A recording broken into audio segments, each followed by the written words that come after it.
They're twisting the text. They are trying to conceal its true meaning. We've heard, but their edits are shallow. The truth will out someday.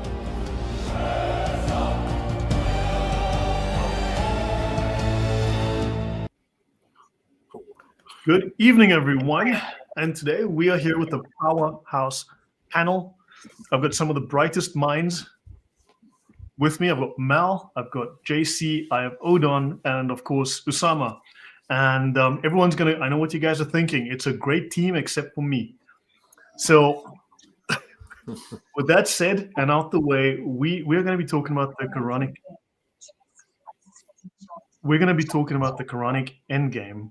And this seems to be to replace Jesus with Mohammed.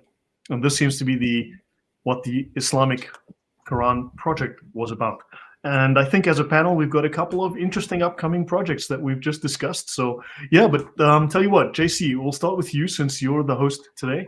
What are we going to learn tonight? Well, thank you for the invite, and it is wonderful to have this conversation with all of you guys. So we are going to continue with everything that the topics that we've discussed before, which is exactly what you've said, Lloyd, is the Quran was not meant to be about Islam, Mohammed, and all of those things, but very much about Jesus. We can say very Christian, maybe Christian-ish, but certainly not Islamic. So we're going to start actually with something that Usama brought up last time. So that's going to be very exciting. See, Usama, you do have a contribution to make. It. I'd never believed what they were saying about you. Brother, here's the truth. I repeat again before all these wonderful audience, I am honored to be here in this panel just to learn. And if I can contribute with a little bit, hey, a little salt make food taste good, you know? You do contribute, Usama. Thank you. Thank you so much. Oh, Mel, welcome. Maybe over to you. Welcome. Well, the audio is breaking up my end. I hope you can hear me okay. I'm looking forward to hearing what everyone has got to say, and hopefully I can throw something into the mix. Great. So really honored to have you here, though. Thank you. Odon, welcome. No, thank you, Lloyd. Hello, everyone. Also very happy to be with such a such a band of brothers. Wow. Amen. Nice. That's good. Nice. Yeah. Odon and I were talking today. We might be discussing some material and going through the early history of the Bible. And we might convene another panel, which I think would be very, very interesting. And this is partly inspired by JC's work. And it obviously has helped because we have Usama who speaks the Arabic, which is fantastic. So JC, over to you. Let's get started. And hello to the audience. Thank you all for being here tonight. Please like, do share, and of course subscribe. Right, so we're going to start with exactly the same section as always, but very quickly, because now people who are used to, who are regular to the channel, they would have seen this like 5 or 6 times, which is the Quran has 2 different sections. The text itself, it actually talks all about Jesus. It says that Jesus died. It says that he resurrected. It says that Jesus is God, or at least it seems to say that. It affirms the Trinity.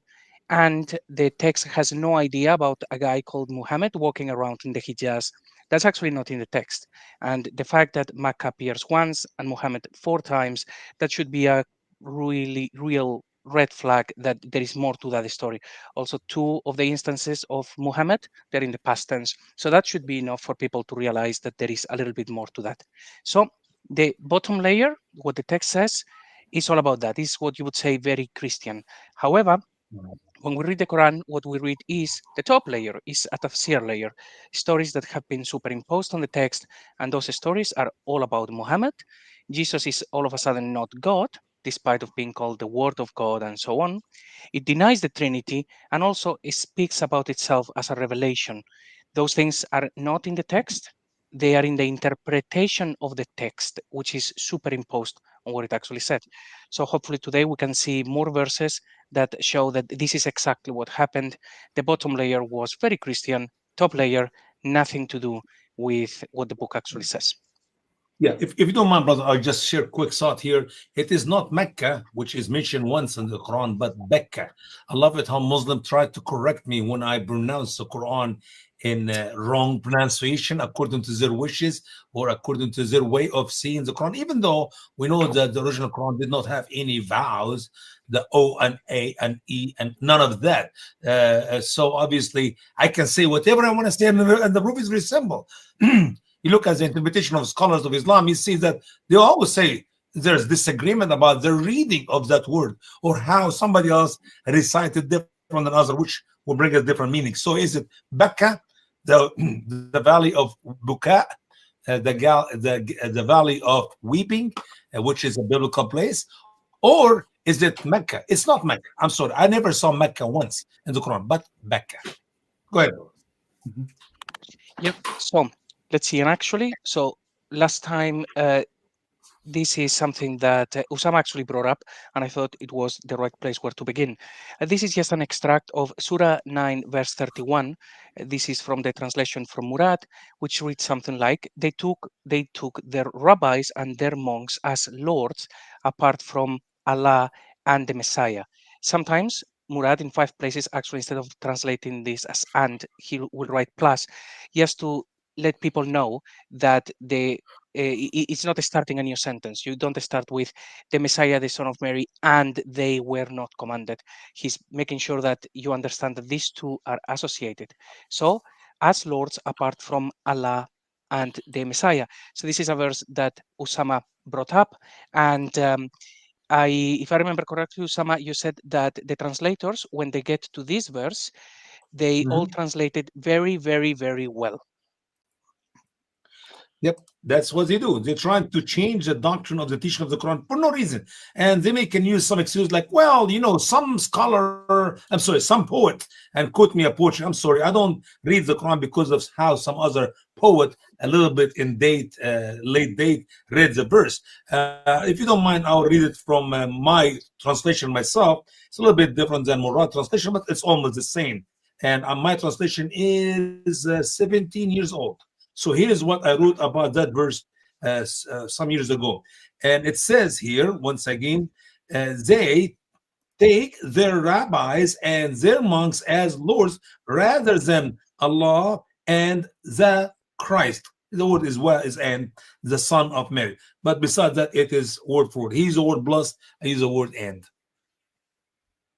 Right. And then that begs the question, what is this verse actually saying? Is it saying that Allah and the Messiah is Lord? Is it saying that Allah is Lord and the Messiah is Lord? Or what exactly? A moment later it says one deity, but does this mean that they have two lords in Islam, which is also a word they use for God? Any That's thoughts? true. That's true.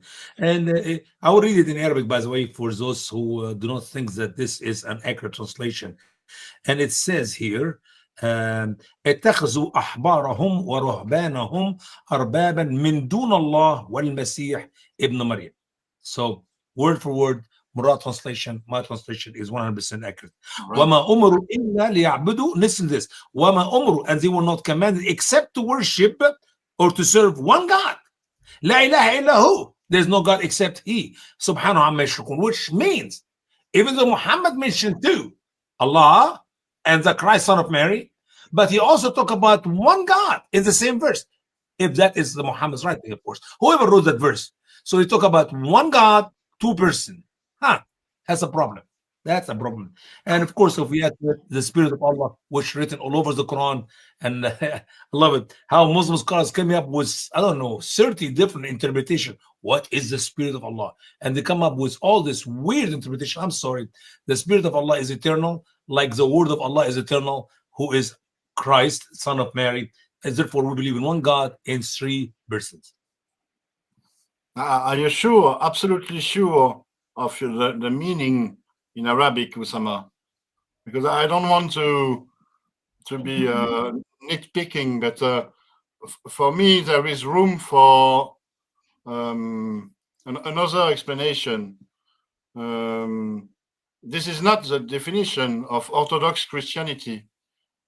This could refer to a sort of Christianity, a sort of Christian faith, in which Jesus is recognized as a higher being, a Lord, but it does not explicitly say that he is God incarnate.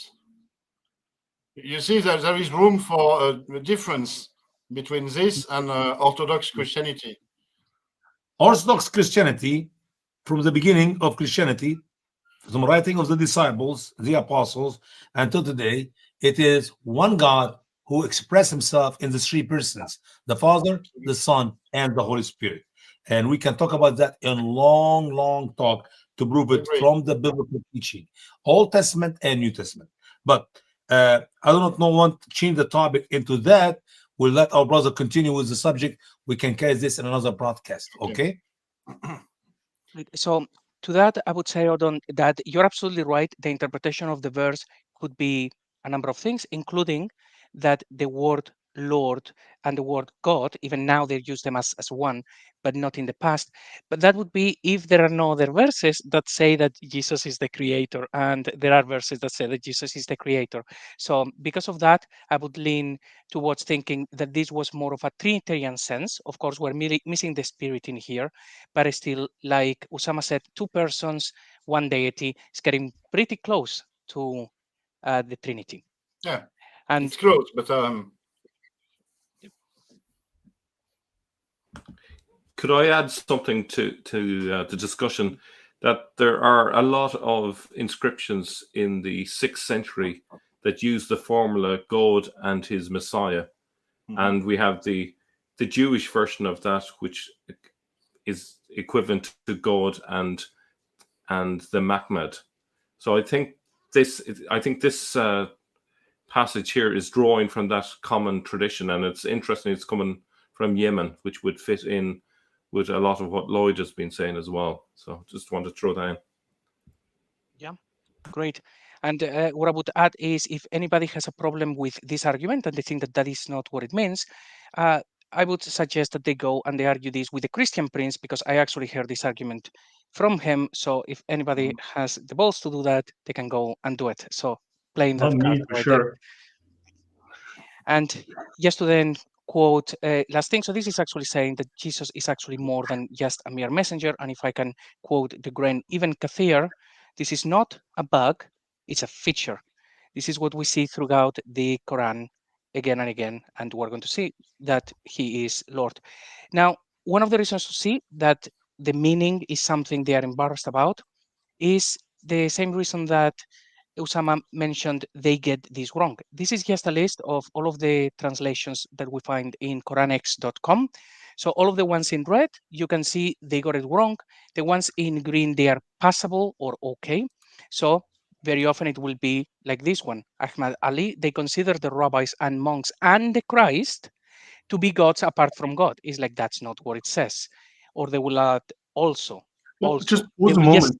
That Ahmad Ali, to be gods apart from God, this could also be a rebuke. He could be interpreting that as a rebuke of tritheism, where it's three separate gods.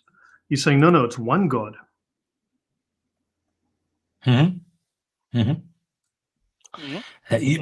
you cannot take words out of order in the Arabic language when you translate them.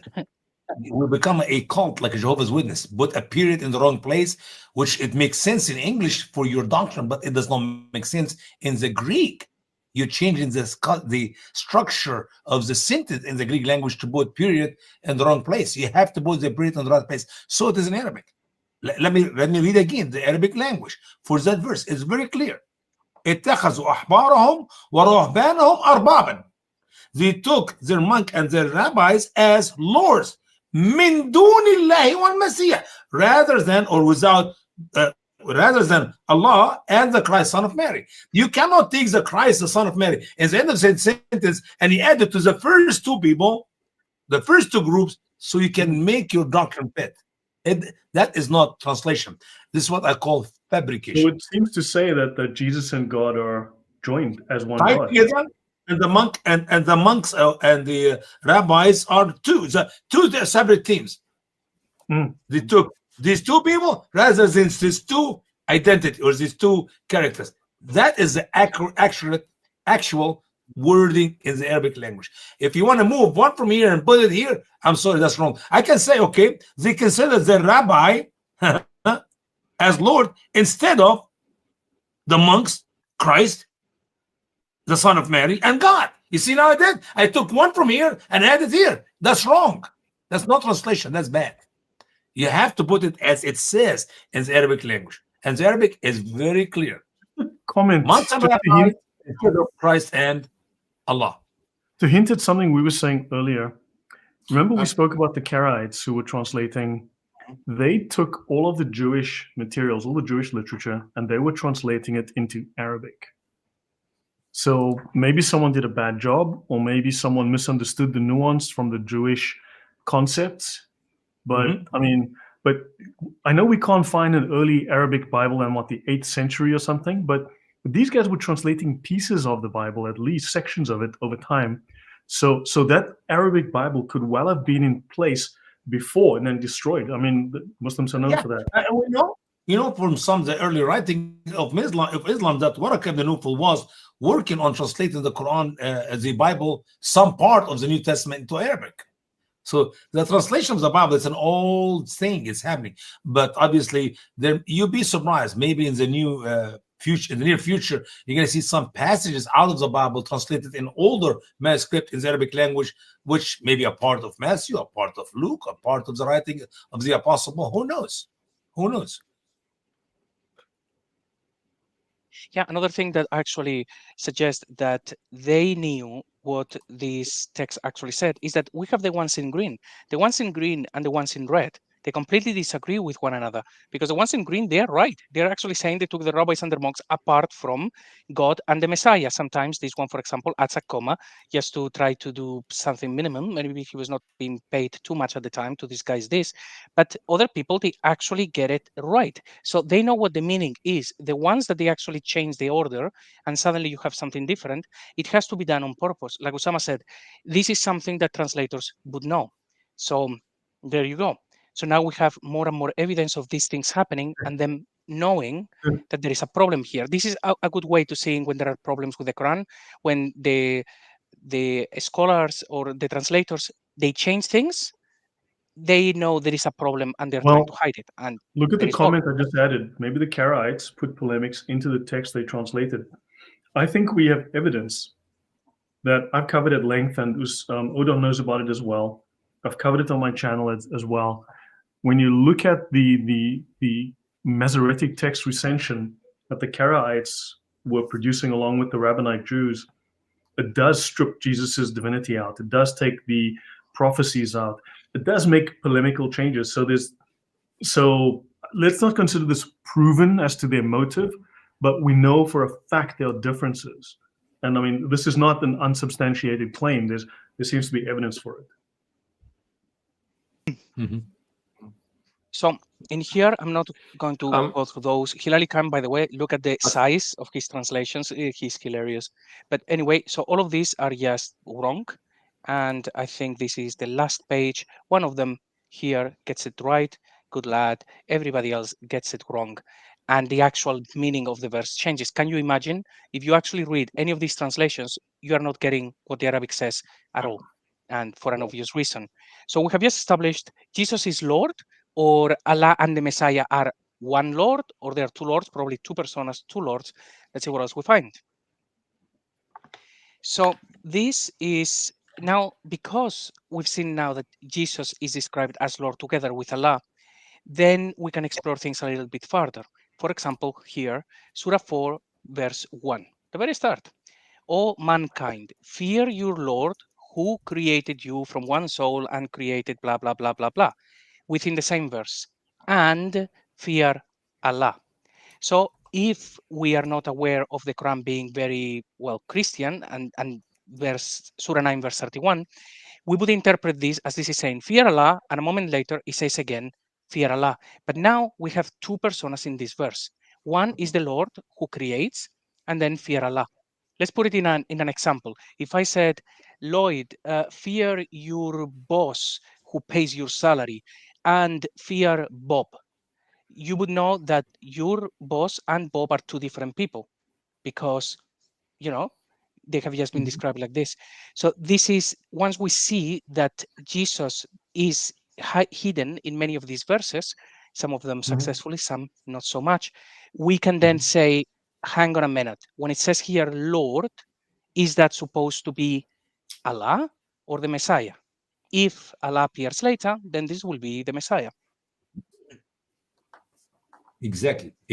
Very, very, very powerful point, by the way. We have this in several verses in the Quran where Allah will be speaking, and then he have another statement about Allah in the third person. So if Allah is speaking in the verse and Allah speak on him on the behalf of himself in the third person, that's something unusual. In the Bible, we understand that that is the Father and that is the Son, or that is the Son and that is the Holy Spirit, or that is the Father and that's the Holy Spirit, the three persons of God. And we can understand it from a Christian perspective. From a Jewish perspective, you could not figure out why the Bible said that. The Lord said to my Lord, sit on my right hand. How can David said, does the Lord sit to my Lord? How many Lord are there? There's only one. So who is the Lord said to the Lord? We know that the Father said to the Son. You see, we understand it from a Christian perspective. Jewish people do not, even though it's in their writings, it's in their books. Okay, and we talk about maybe Daniel 7, the Son of Man, and the Father, same thing. I love it how Muslims do. Oh, here we go. Jesus is the Son of Man. He said he's not God. No, you don't understand what is the Son of Man according to Daniel 7. But anyway, so here you see, fear Allah and fear Allah. It's the same sentence repeating itself. I can take it within a Christian perspective, with a Christian understanding, how we interpret the Bible, the hermeneutics of the New Testament and the Old Testament as well, that yes, the one God, the one we talked about even in 931, but there are at least here two persons, the Father and the Son. And rightly so. So, and then another example of this is Surah 6, verse 101. This verse is used so many times because it creates a contradiction. It says, originator of the heavens and the earth, how could he have a son when he does not have a companion, and he created all things, and he is of all things knowing? The problem with that one, and Christian apologists really use this one a lot, is so Allah is questioning his power. Why can he not have a son without a companion? He requires a companion to have a son. He's not all powerful. Now, of course, this is a problem, and Muslims will say, oh no, because, contradictions. This is simple. Just think for a second. The Quran talks about Jesus as the Word of God. We have seen him now being referred to as Lord, and in Surah 4, verse 1, the difference between the Lord who creates and Allah. So if we think, could this be about Jesus? Well, imagine this. If it says Jesus, the Word of God who created everything, how could he have a son if he didn't have a companion? This is past tense, by the way. If he didn't have a companion, all of a sudden, there is no contradiction. We would know that this is talking about an actual event of Jesus not having descendants. He didn't have a companion. He was on a mission. So that problem that is created in Islam with Allah questioning his own power is not there once we realize that the book was pretty much about Jesus with many of the attributes of him. All right, I would like to add one very important verse which fit with what you're saying. If you go to Quran chapter 3, verse 47, can you open my Quran if you don't mind, Lloyd, please? 347. 347. What did Allah say there? I'll just share my screen. Give me 1 sec. 347. Same thing. I mean, we can go. Touch me. Yeah. Here it is. 347. She said, my Lord, how can I have a son when no man has touched me? He said, likewise, Allah creates what he wills. When he makes a command, so he surely only says to it, be, and so it will be. That is marriage. Said, I don't have a husband. How can I have a son? Well, it's easy. If for Allah, it's very easy. If he wants something to happen, he just say a command. Excuse me. If you want to have a son, he just say a command. He doesn't need to have a wife. Like Mary does not need to have a husband or a male to get her pregnant. So why? And we're talking about the same thing here. If Allah desires something, in simple words, and there's other verses as well. I'm not going to waste the time of the program to cover all of them. If Allah desires something, He just said to it be, Well, if Allah chooses to have a son, he just said to himself, I want to have a son. Here is a son on the spot. Why not? That's my question. Why not? Be son, and then the son is. Simple. Sure. Done. Yeah. Right. So this makes sense if, or rather, there is no contradiction, no problem whatsoever if it is Jesus, and if it is Allah, well, a contradiction that Christian apologists. Can I jump in? Because I completely disagree with you on on 601. How could he have a son when he does not have a companion? The word for son here is walad. Walad is not any son. Walad is a biological son, which implies the physical act of making a baby. Sure. And this is what is addressed here. It is I think it is an argument against Christians mocking their faith in Jesus being the Son of God, as if he would be a biological son of God. And please consider that every argument against the Christian faith about Jesus being the Son of Christ, the Son of God in the Quran, the word walad is used. It's always the word walad, biological son. There is another word in Arabic for son. It's ibn. It's used in verse 930. And the Nazarene says Jesus is Ibn Allah, Son of God. You see, it's not the same here.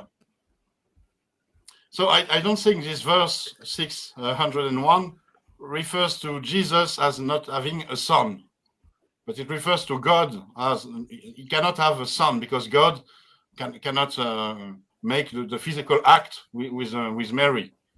And you see, there is a bit of slander also in the argument.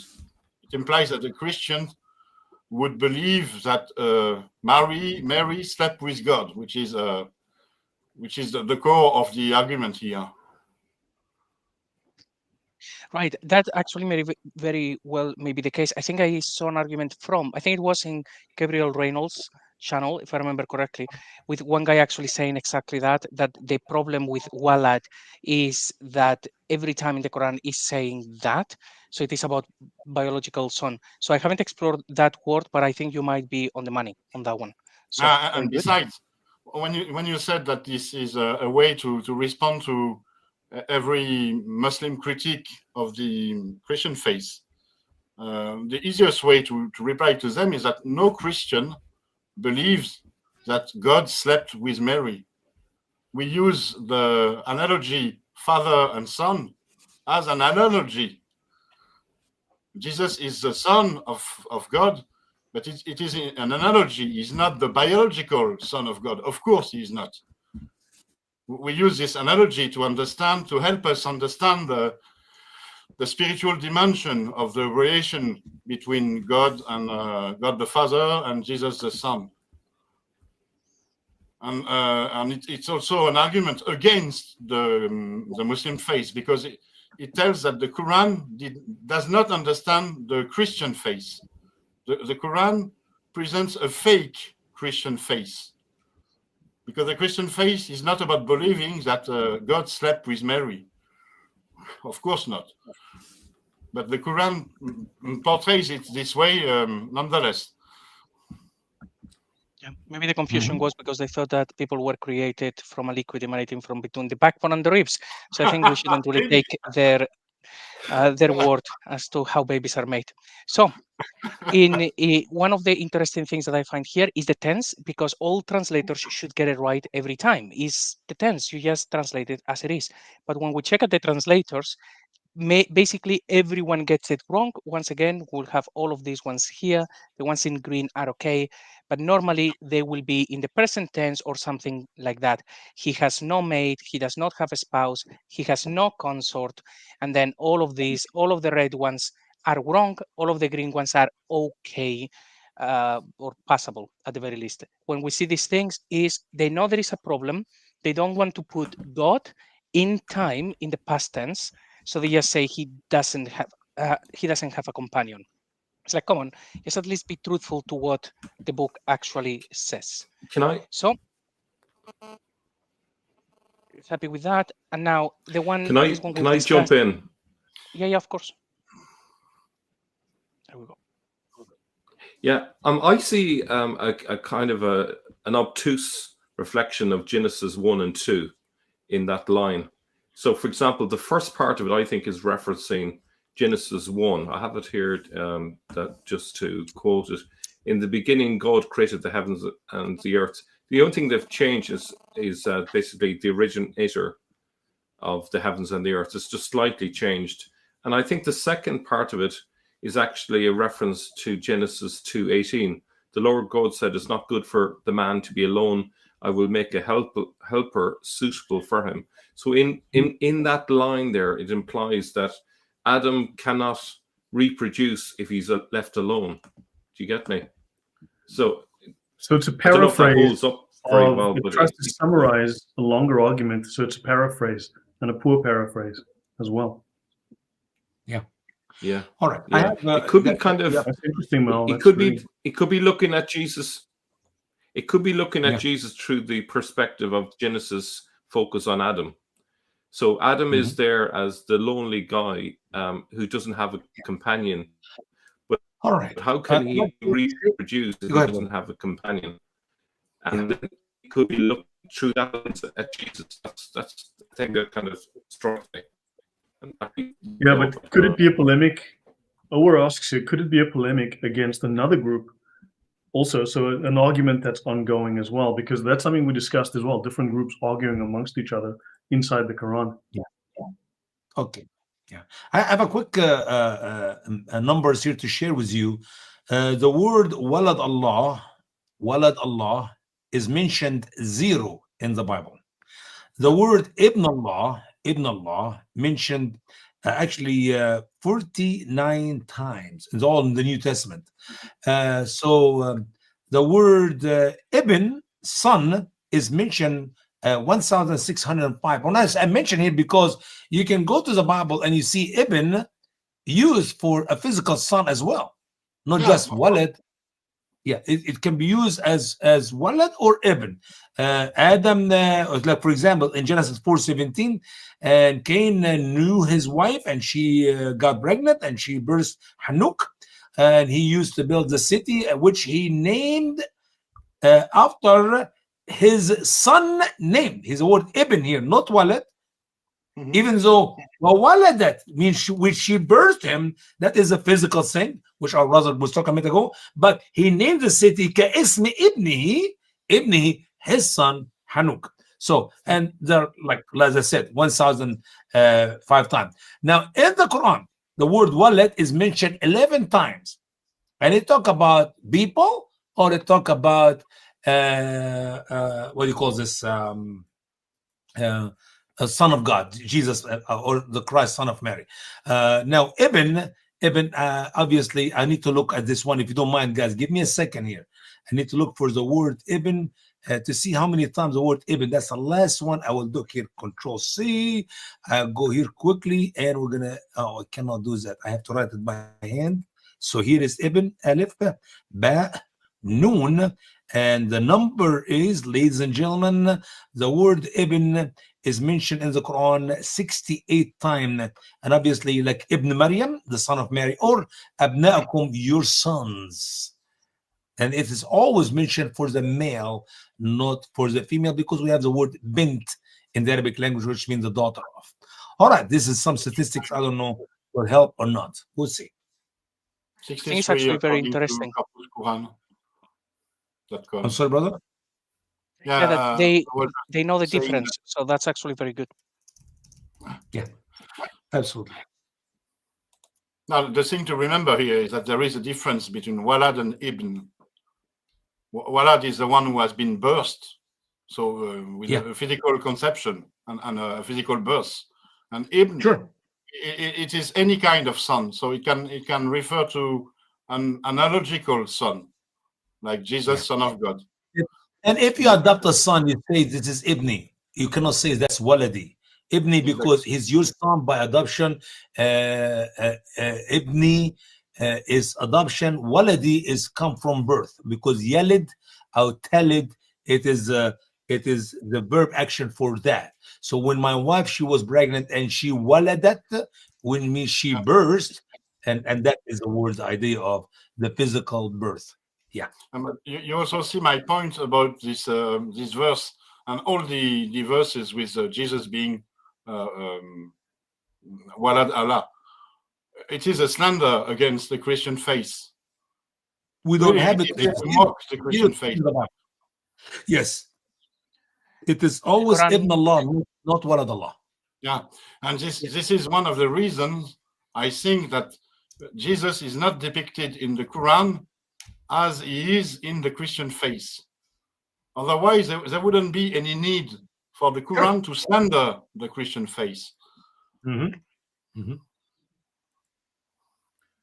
Just an FYI, I mean, this is a paper that I've covered briefly on my channel in the past. I should actually do a longer talk, but Arabia, the Bearer of Heresies, Schismatic Christianity's potential influence on Muhammad and the Quran. Because a lot of schismatics, when they were kicked out of Rome and when Christianity became a legal religion in Rome, they ended up in Haran, in Alexandria, and in southern Arabia, in Najran.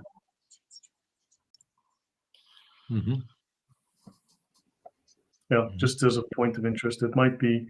So there was exposure to this kind of schismatic Christianity as well. Arabia was the region of exile for heretical doctrines and schismatic. So, so there's definitely some overlap there. I remember this paper. We discussed it when we had this stream on the Mushrikun. Maybe you remember, Lloyd. And this is the thing. We have different kind of Christian faces competing in Arabia. Yep. And elsewhere also. Yep. Yeah, Mel's having some internet issues. He's got a storm in his area, so his connection is a bit unstable. Okay. So let's see what else we've got. So the one as well we've discussed a couple of times, and Usama brought up as well last time, which is about the verse that Jesus died. So we have these 3 verses in the Quran. 2 of them are saying that Jesus will die in the future, and 1 is in the past. So we are not going to go through this once again. We're going to see just how they are very grossly mistranslated. But it does look like 2 of There's them. Another one, brother, in the present time. Inni mutawafika, I am causing you to die. Present tense, it's about something is about to happen, not in the future, 2,000 years later, 3,000 years later. Inni mutawafika wa rafaka alayya, I am causing you to die and I will raise you up to me. Notice order, mutawafika, present tense, and rafaka, and raise you up. And we know that Quran 5, 116, 117, Allah is speaking to Isa in heaven. That means the statement in the verb mutawafika in the present tense already took place. For how can you skip the present tense and you go to the future tense without fulfilling the present tense? It does not make any sense in the Arabic grammar. Right. So that would mean these 2 verses would be pre-crucifixion, and then the 3rd one being post-crucifixion. And yes, this is what Usama said. So here is actually all of the instances of this appearing in Corpus Quran. And as we can see, every single time is pass away, to die, to pass away, every time, except the verses that talk about Jesus, 5:117 and 3:55, when as if by magic, it means I will take you and I will raise you. So, but I think or gather you. In other translation, I gather you. It's like, wait a minute, I did not know that Isa, son of Mary, was falling apart. Gather him, lift him up. This is not translation. These people do not have a bone, one bone in their body with honesty. They are great fabricators, not translators. This form mutawaf actually means 3 things. It means dead, very dead, and the dodo levels of dead. Is just always the same meaning. But when we get to here, we see how they just don't want to actually say what it is. So we've seen already Jesus being Lord, and they try to ignore that that's in there. And now we have Jesus dying, and also they try to move away. This also tells us how they actually wrote the stories to justify these verses when they will say, Elijah speaking to Jesus in the future tense, he will cause him to die at the end of times when he fights the Antichrist or whatever. There will be excuses made up in order to try to convince people that this word doesn't mean that he would die, when it is in every single case. It means that there is no other way. I would like to see Christian apologists using this argument more and see what happens. Yeah, and even in the scholars' interpretations, they will tell you Jesus died. He died for 3 hours. He died for 7 hours. He died for sometimes. Excuse me, why he will die twice? If he's going to come back in the future to break the cross and kill the pigs and become a good prophet like Mohamed, maybe have a wife 9 years old, whatever, and be like follows the morality of Mohammed, the noble example, why he died first? I mean, scholars of Islam said that he died when he took him up. Can he take him up alive? It depends on the scholar, because they all say something different.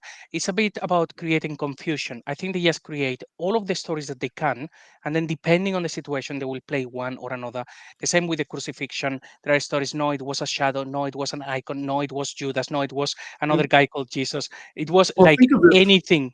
These competing tafsirs, right? Let me just show this. These competing tafsirs.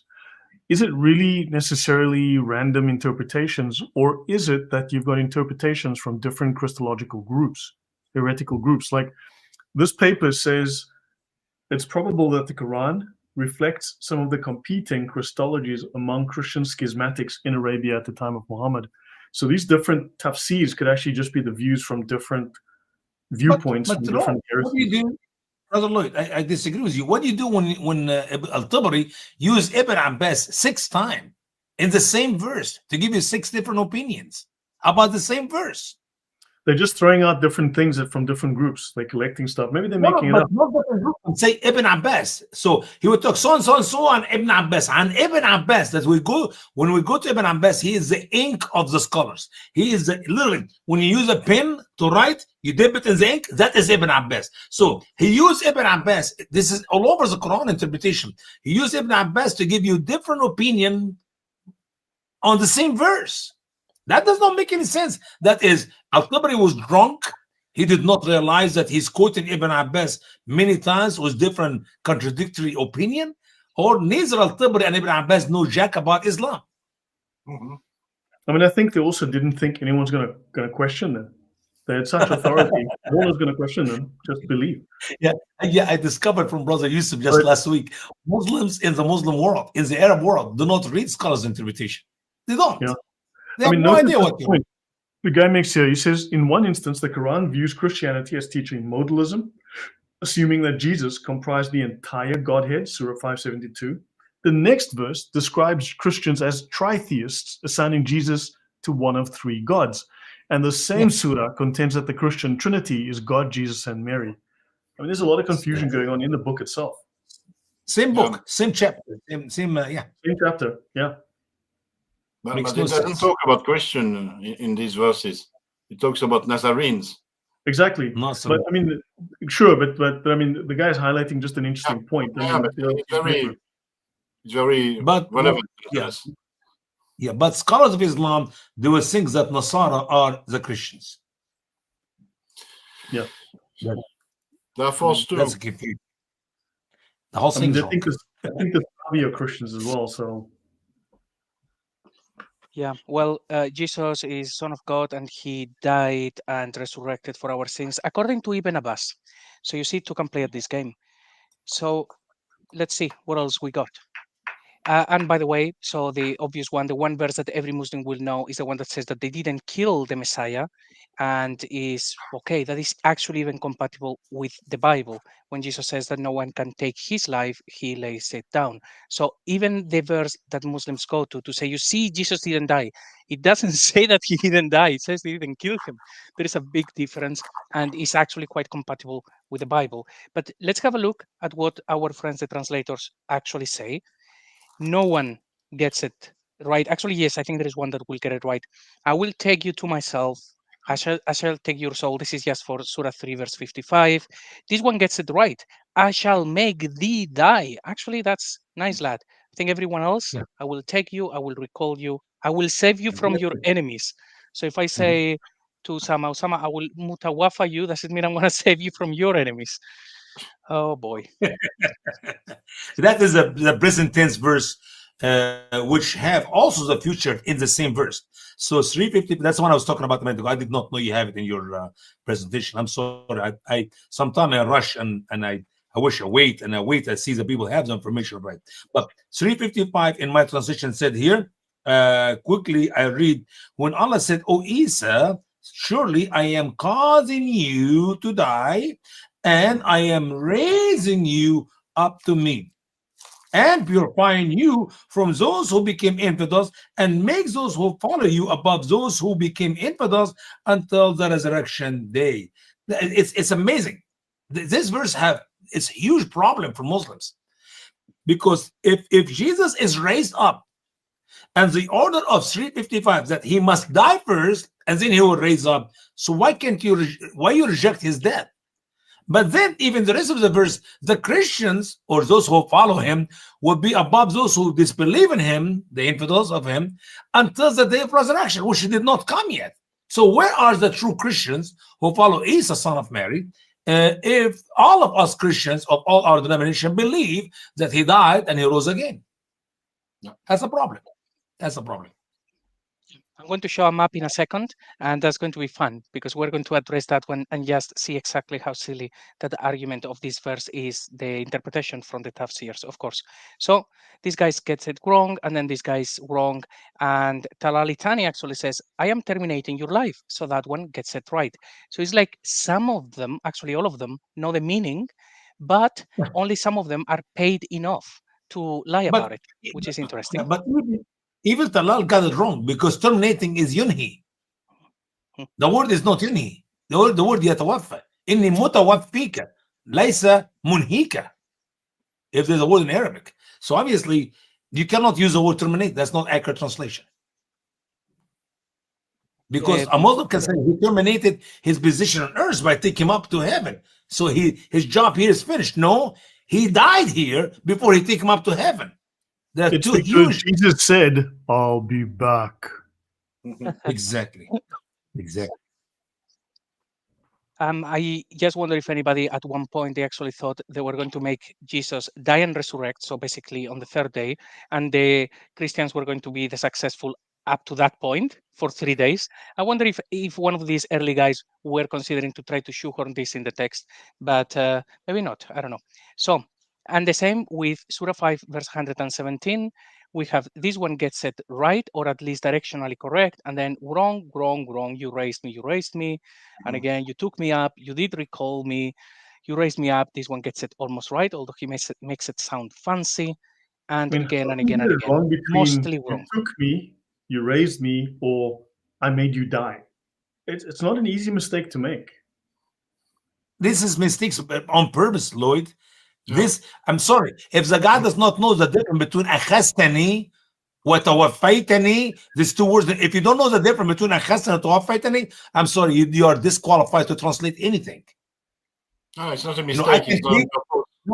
I can take your sons to my house, or I can kill your son. Are these the same? No. Hello? You cannot take me to court because I got your son to my house, fed him dinner, and played with my children, and went to bed, and in the morning I bring him back. But if I kill your son, oh, that's a different story. Yeah, but it's done on purpose. It's not a mistake. It's the same with as-sakina. The interpretation forced the tradition is to invent this meaning. Yeah. Otherwise, Islam could not stand. No. Islam Brother, if we have on done, such, misinterpretations. If we have done what Muslims do to these verses in the Quran and in otherwhere else, they will jump on us. How dare you? You distort the word of Allah when they do it in the most important facts about the Quran. Yeah, what we learn from all of this is the people who gave us the book are different to the people who gave us Islam.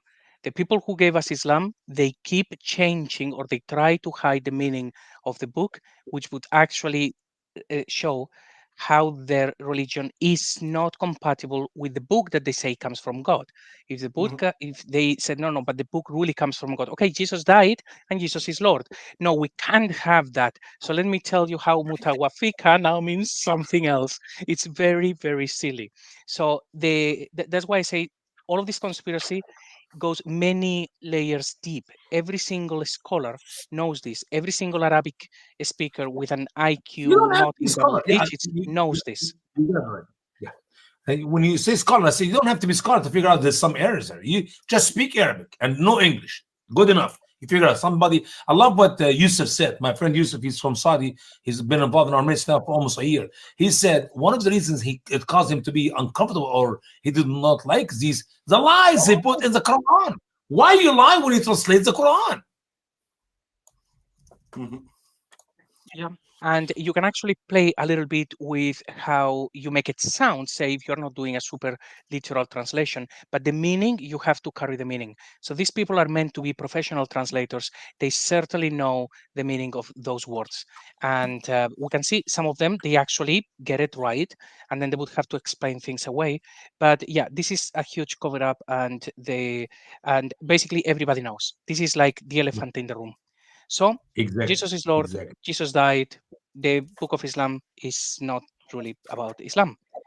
So just a question, JC and Usama. Do you believe that Arabic speakers who read the Quran in Arabic understand these passages literally, or do they understand them as they are supposed to understand them in an Islamic fashion? Here's a fact. Muslims do not question the Quran. They don't question the authority of their imams or the scholars of Islam. I actually talk to some imams who tell me I'm not a scholar. I just follow what the scholar said. Excuse me. You don't need to be a scholar. You need to know what you're reading. Sadly, there are plenty of people who memorize the Quran in the Arab world and they do not understand jack about what they're memorizing. Worse than that, they're foreigners. Pakistani, Indonesian, Afghani, Malaysian, and people from all over Africa.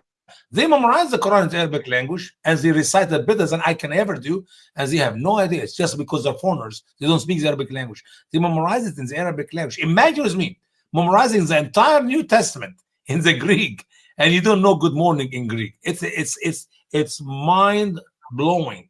And I want to say quickly something before I forget. The great evidence of the lies on purpose. All Muslims who speak Arabic and speak English, they translate Allahu Akbar by saying God is great. Even though they know the word Akbar means bigger. And they continue to lie and spread that lie to the point that now all the people of the West who speak English and do not know Arabic, they will say when Muslims shout Allahu Akbar, they mean, or they said, God is great. No. The word great in the Arabic language is azim, not Akbar, because Akbar is bigger. It has something to do with size. You will never find in the Bible once God is Akbar. Akbar from who? Akbar from what? So you have Akbar, bigger, Asghar, smaller, Azim, great. The word Allah Azim is not in the Quran, but somehow they make it in the Quran by using the word Allahu Akbar. That is deception in the biggest level of it, because if the Muslims say Allahu Akbar, that means actually they are making the God is bigger. People will laugh at them, like the Shahada. When every Muslim, you ever see the Muslim says the Shahada and they say, repeat after me, for the British and the French and the German and the American, whatever, repeat after me, Ashhadu anna la ilaha illallah, Ashhadu anna la ilaha illallah, Ashhadu Muhammad sallallahu, and then they say in English, I bear witness. No, they don't say I bear witness. I believe there's no God except Allah. Excuse me. You did not say an omen. You said an ashhad. I bear witness, not I believe. Why does he lie? Because if you say I bear witness, any foreigners with common sense, wait a minute. I've never seen Allah. I never heard of Muhammad. I never smelled them. I never touched them. So it's a false witness. But they lie to make Islam acceptable to the West. When in reality, as you know the Arabic language, it's nonsense. It's lies. Anyway, go ahead. Yeah, I Maybe think it's you. lies and auto-deception. Some of Yeah. them lie, and some of them are so deeply into Islam that they cannot reason. They for example, they know that Rasul means apostate, someone who has been sent, an apostle. Messenger. Mhm. No, it doesn't mean messenger. It means apostle. A messenger Apostle. is a nabi. A nabi is a messenger. Nabi is the word Arabic Nabi in the Arabic language, which is a prophet. Yeah, You a can play a prophet, game.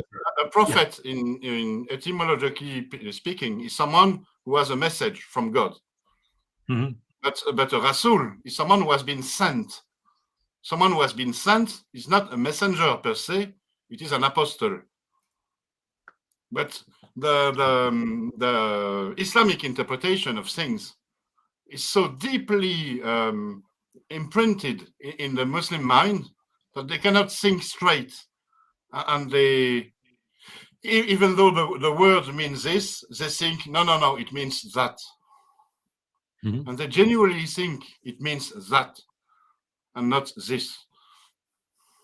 Yeah. You remember, it's the same. It's a discussion we had with Adam Seeker about Dalika.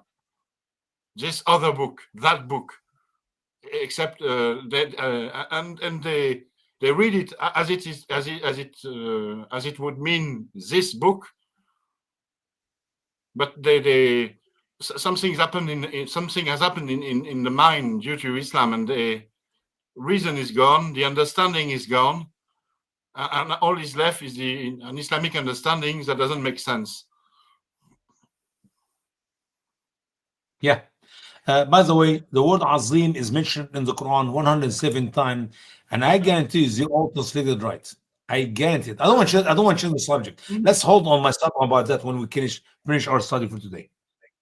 Yeah, and just to address what the question from Odon, I think it's a question probably for psychologists. What I think my 2 pence is that they use the punishment reward system very well. So if you're a kid growing up in an Arabic country, the moment that you say, hey, why is it that in here it says that Jesus died? You're going to be caned by your imam, your teacher, your father, or anyone who is around.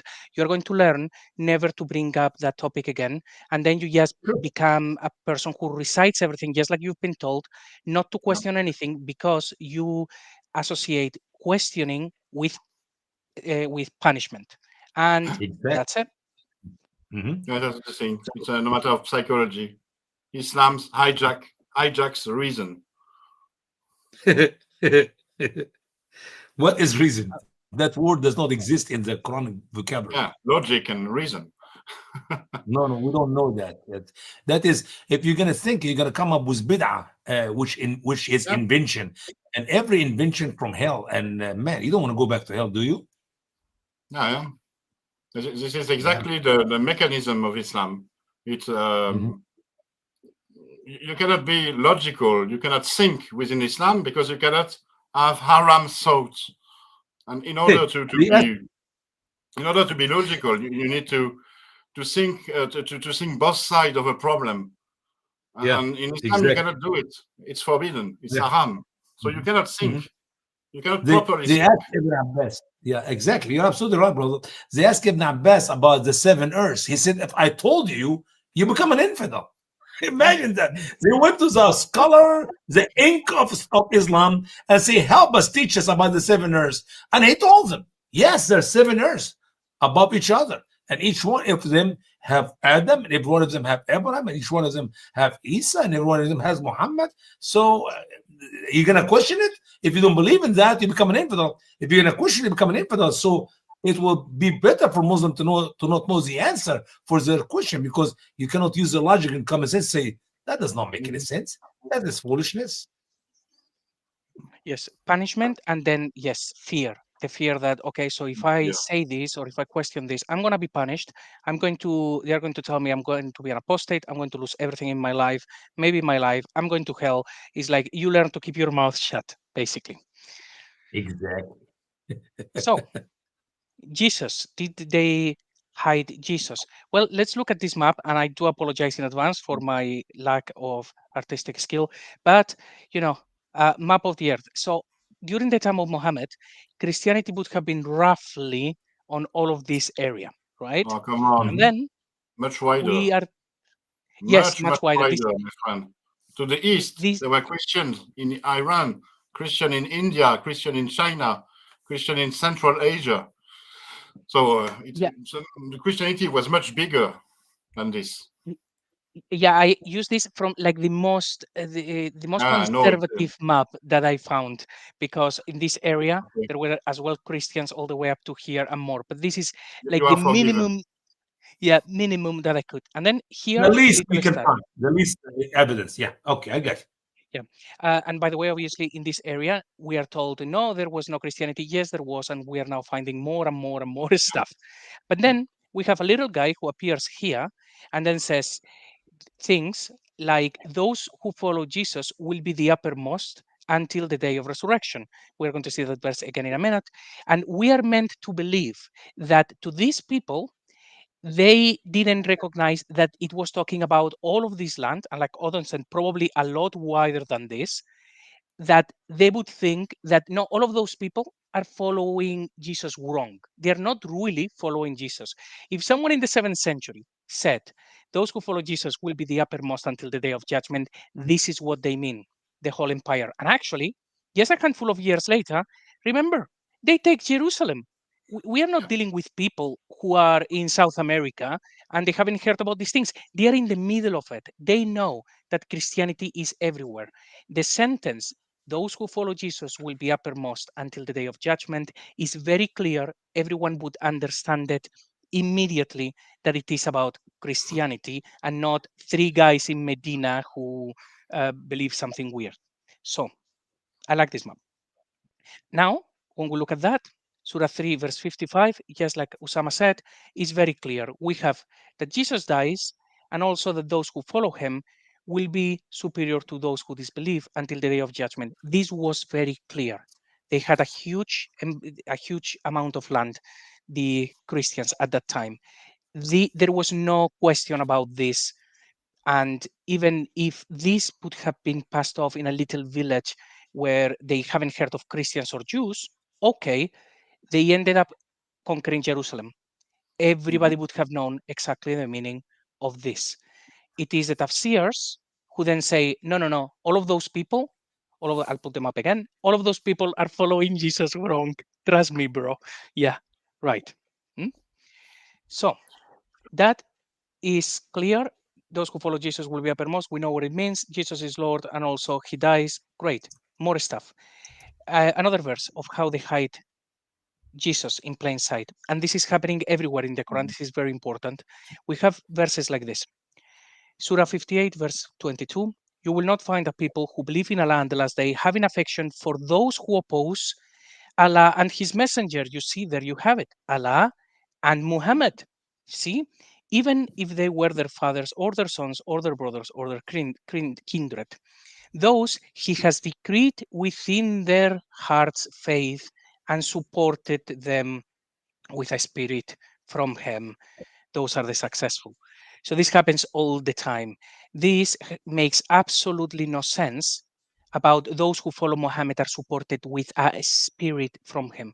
This statement could not be any more Christian.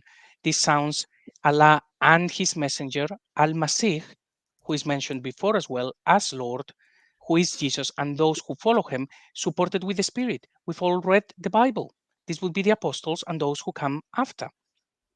And Daif International should not have translated this as a spirit from him, from God, because it reveals this is about Jesus, not Muhammad, and we have still the same thing again, the same theme.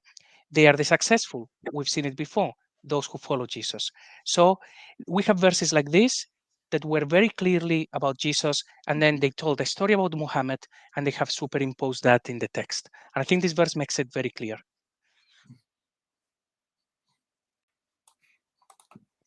Yeah, brilliant. Okay, let's see what else we've got.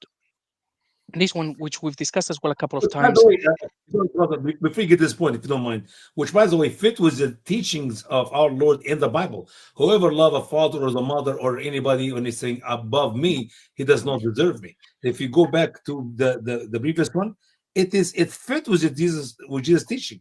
You don't love your father or your wife or anybody above him. Yes. It's almost like they took the same theme or passages Same of the verse, Bible and then just they a little changed bit them. and make it- Yeah, exactly. Great. And then these ones, which we've discussed as well before, Surah 5, verses 157 and 158. Both of those, they end with a similar statement. One of them is, it is those who will be the successful, and the other one is, follow him that you may be guided. And we are not going to unpack it today because we've already done it, I think, twice in recent weeks. But the messenger, the Ummi prophet, this is a full description of Jesus. It ends with, those are the successful, and we've now seen it in Surah 3, verse 55, very clearly so. And also in the previous one, the same with Surah 7, 158. The Quran was full of instruction to follow Jesus, and those who follow Jesus are the uppermost. But then they wrote a different story about Mohammed, and they put it on top of the text, but they didn't change the text, so now we can nitpick. When you said instruction, I'm just thinking, if you look at something like the Didache, it was literally called the instruction. So maybe there's some kind of parallel there. Maybe there's something there that one could look at the Quran was an instruction. Obviously maybe mixed with other things eventually, but there's also that word, which is an interesting parallel with the Didache. Some kind of teaching text. Yeah, I believe the Quran is the work of the devil anyway. Causes billions of Muslims to die without knowing Christ. I believe the Quran is a curse, because even the Apostle Paul said, if we or another angel from heaven, notice, we, the Apostle, an angel from heaven, come up with another gospel beside the gospel which we know in the Holy Bible, let him be accursed. And that is Muhammad with his angel. End of story. I mean, literally, will you, if you follow the teaching of the Quran and you interpret it accurately, will this lead you to become a strong Christian? No.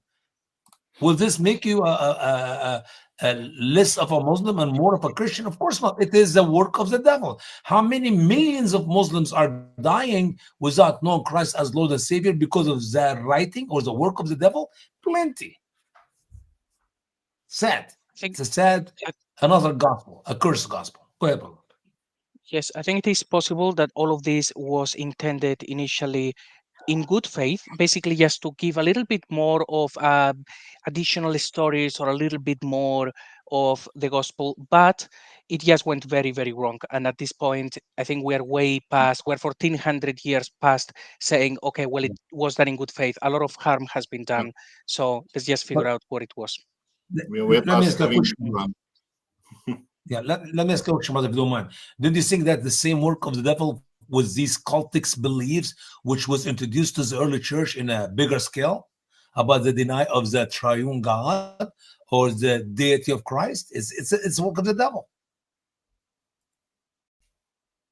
Yeah, that's making me think. I realized this the other day. The Quran has 6,236 verses. So if you take the two numbers in the middle, the 2 and the 3, and you multiply them, then you get 666. So I do wonder if there was someone who was canonizing this book, realizing what they were doing, and they made sure that they ended up in the number 6236 as a bit of a, hey guys, can you look into this? Maybe it's just numerology and it's a coincidence, but I find it a very happy coincidence. So let's see. The next that we have is this one. Usama, I don't know if you actually got to see it last time. You actually just went when we were talking about this one, and I thought I would bring it back, which in the translation, as we see here, is going to split Allah and his messenger. It only appears once in the Arabic, and then it says honor him and respect the prophet. So now it's been split, and then exalt Allah, even though in the actual Arabic, it just says Allah and his Rasul, and then you have all of these things which are meant to be applied to the Rasul, and everybody gets very embarrassed about it, so they have to make it in this manner. Amen. Very powerful verse. You cannot tell me that Muslim worship or sing or praise to Muhammad in the way as you do it to Allah. Obviously, if that Rasul here is Christ, it's very well accepted because from day one they worship Christ. So I don't think a Muslim would take it. But I don't know how they put it in the other translation. Have you investigated how Muslim translated that one verse in other books, other No. fabricators? This one, no. We can actually look at it very quickly, maybe. Well, actually, yes, we have time. I don't know if Lloyd Maybe that's is okay to check Quranics. Lloyd, are you with us, brother Lloyd? Doesn't seem so. Lloyd is eating dinner right now. He's like, wow, I got the steak, I got all the time, I got this big potato with all the good stuff. Why do I need to bother to be in that group? Lloyd. Yeah.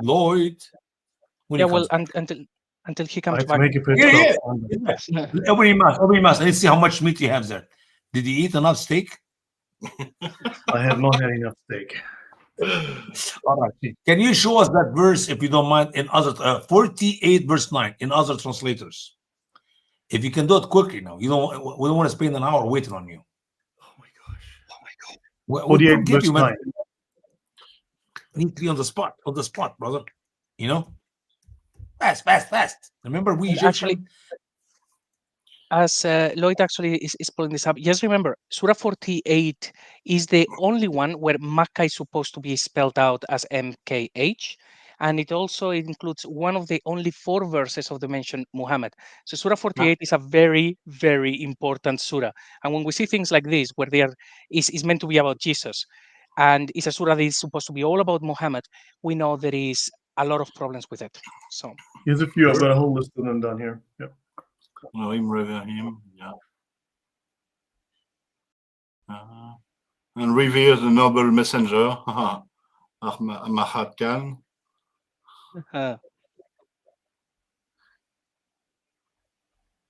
Yeah. Ahmad Khan is adding the noble messenger, noble. No, I'm looking for the word glorify. The word I'm talking about, the word is sabbahuhu. Glorify. Nobody, the glory in Islam is only given to Allah. You cannot give glory to Muhammad or any prophet, not Moses, not Isa, not anybody. So if they're going to use the word glorify, they have a problem. You cannot glorify Muhammad because Allah is the one who is worthy to receive the glory. But if the messenger is Christ, there's no problem with the verse. I suppose that when they were trying to do the first, well, when they were canonizing the book, they would have sat down and look at all of this and say, no, hang on a minute. This doesn't make sense. Why are we glorifying the messenger? And then they have to come up with the tafsirs and the hadiths and everything to correct what the book says. Because at that point, they already have a theology and their theology is contradicting the book. So I think they try Yeah, very but why hard would you need to match correct them. something if you had full control of it? So obviously there was a tussle over the book. Different people at different times wrote different things, and someone had to harmonize it.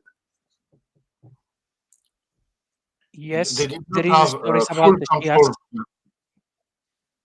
Sorry? Yes, sorry, go on. Yeah, I don't think they had full control on the Quran because the Quran had already been a bit spread. So they couldn't control. And so in order to control the Quran, you had to destroy every existing copy of it in order to change it. So they could change a bit, maybe add a verse or change a word, but they could not. They could not do what was done in the 7th century. In the 7th century, several times, every copy was gathered and burnt, and a new Quran was produced. Mm-hmm. But in the 8th century, in the 9th century, it became impossible to do so. Yeah, so then they couldn't do any cleanup, so they had to do cleanup outside of the Quran. Yeah, so they had to invent stories. Yeah. Even though Uthman ibn Affan did the best clean in the early days of Muhammad, the early days of the making up of the Quran, if that is a true story, that he burned actually the 7 original manuscript at the time. For example. Mm-hmm. Yeah. And the letters of Leo III and Umar II, he wrote, well, assuming that it is genuine, that there were many different versions, and then he says, including one from Ali and so on. And that is as well mentioned in, I think it's in the Apology of Al-Kindi. So there are these accounts of people saying there were different versions. So, but it looks like by the time that we passed Al-Hajjaj, the boat had sailed and they just couldn't do it anymore. By the way, the word ta'azzaruhu also can be translated help, and I do not know how can you help Allah if you want to take it help. It's just when you put Allah and His Messenger together, it's all over the Quran, all over the Quran. Obey Allah and His Messenger. You're no longer oneness. You believe in two. You partner. You're committing shirk. If you want to say messenger, here is Muhammad. You're committing shirk. You know what? You just made me think of something. This comment from John of Damascus, right?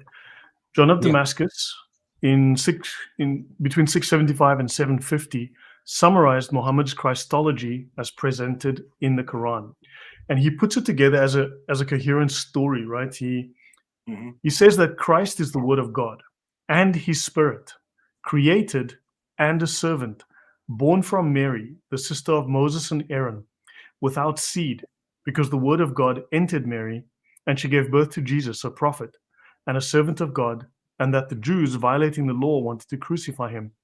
And they seized him, but they crucified his shadow.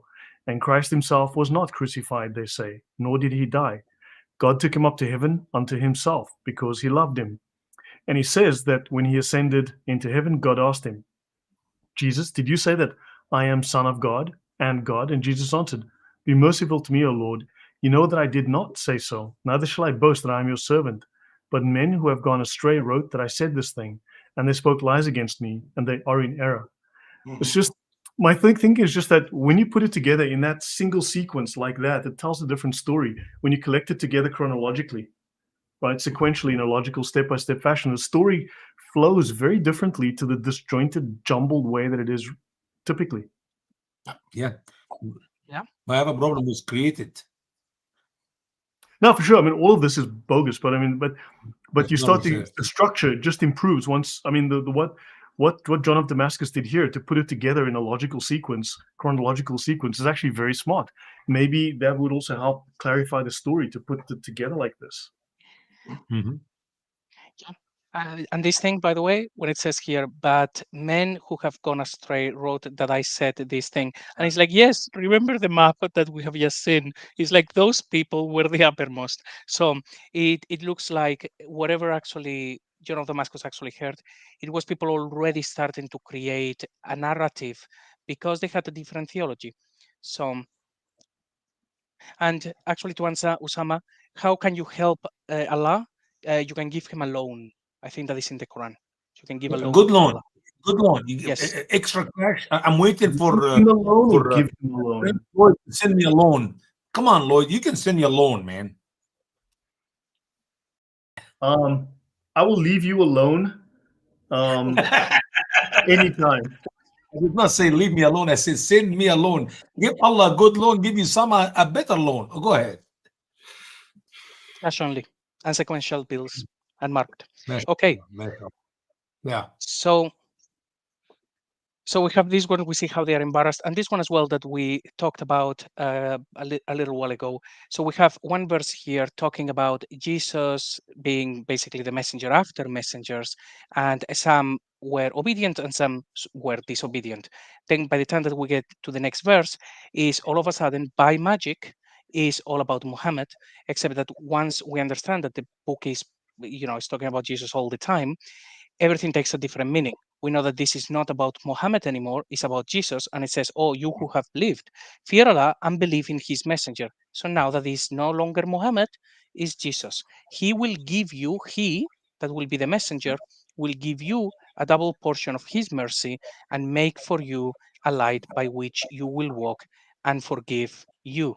So Allah, our messenger's mercy, once we know that this is about Jesus and he's the last noun being used, we know it makes sense. And this was all about Jesus. The light, who will give the light? It will be his light, that is very Christian.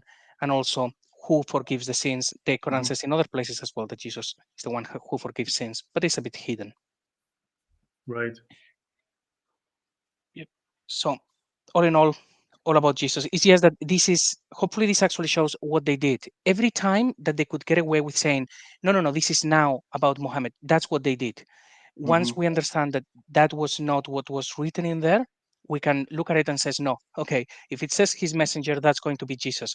And many verses will then show that, like the one we saw before that said those who followed him were supported with a spirit from him, from God. It's very clear.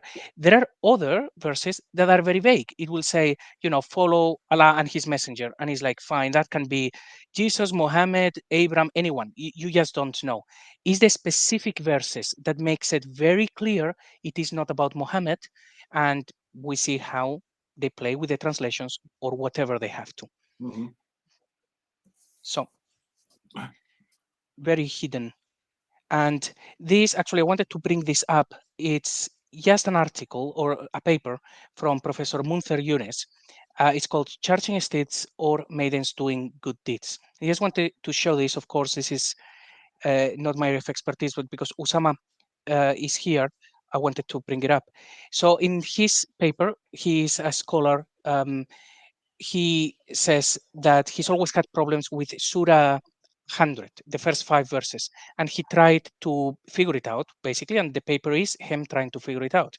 So the way that they are actually read is by the snorting courses, striking sparks of fire, and scouring to the raid at dawn, then therewith, with their trail of dust, cleaving as one the center of the foe. And Professor Yunus says this doesn't make any sense. Some of these words are used only once in the Quran, and sometimes it has one meaning only. So he, after just changing only a couple of things, he provides this additional rendering. So I put it there side by side. So Usama, you can see the little things that he has changed, like this, that disappears. العاديات ضباحا والغاديات صباحا. Man. فالموريات قضاحا فالموريات قضاحا فالمغيرات صباحا فسرهن. He put them in one verse. فسرهن به نفعا فسرن به نقعا نفعا better than نقعا. If you make it to one dot, which something benefit, something good, can come out of فوسط به جمعا فوسط به جمع. It's the same. It didn't change anything. But نقعا does not have a meaning. نفعا have a meaning. قدحا صباحا. To be honest with you, I remember when I translated these small chapters in the end of the Quran, I gave up to try to make a meaning for it. I look in every dictionary. I look at every source of knowledge to try to make sense out of that. So what I ended is just picked up something from the scholars. I literally, I wish I know what Murad did with these chapters, because I'm sorry, you cannot translate a word that does not have a meaning. How can you translate a word? I couldn't even find what language in some other language. I searched it because there's a lot of foreign words in the Quran, and when I went to the original language, I figured out what Muhammad is trying to say, or whoever wrote the Quran. But when it comes to the small chapters like 4, 5, 6 verses, well, good luck. They're not Arabic. There's no meaning unless if you change. So if I know, I could change them, because dibahan, it have no meaning. Sabahan is morning. It makes sense. So, and remember now, the Quran was written without the dots. And if you put the dot in the wrong place, you come up with weirdo words. You have no idea what it is. Anyway, so that's a good idea. Whoever did this did a great job. So Murad, he actually leaves lots of these words with question marks. Yes, exactly for the same reason you said. It's like, no, they don't exist. And this professor, he was really trying to figure it out, thinking maybe it's not because they are borrowings from Syriac or Hebrew. Maybe it's Arabic. It's just that they put the diacritics in the wrong place. And then he came up with this rendering saying that the third verse is probably an interpolation, and they were just trying to make it all about horses because they had decided that the first verse was about horses, so everything was about horses.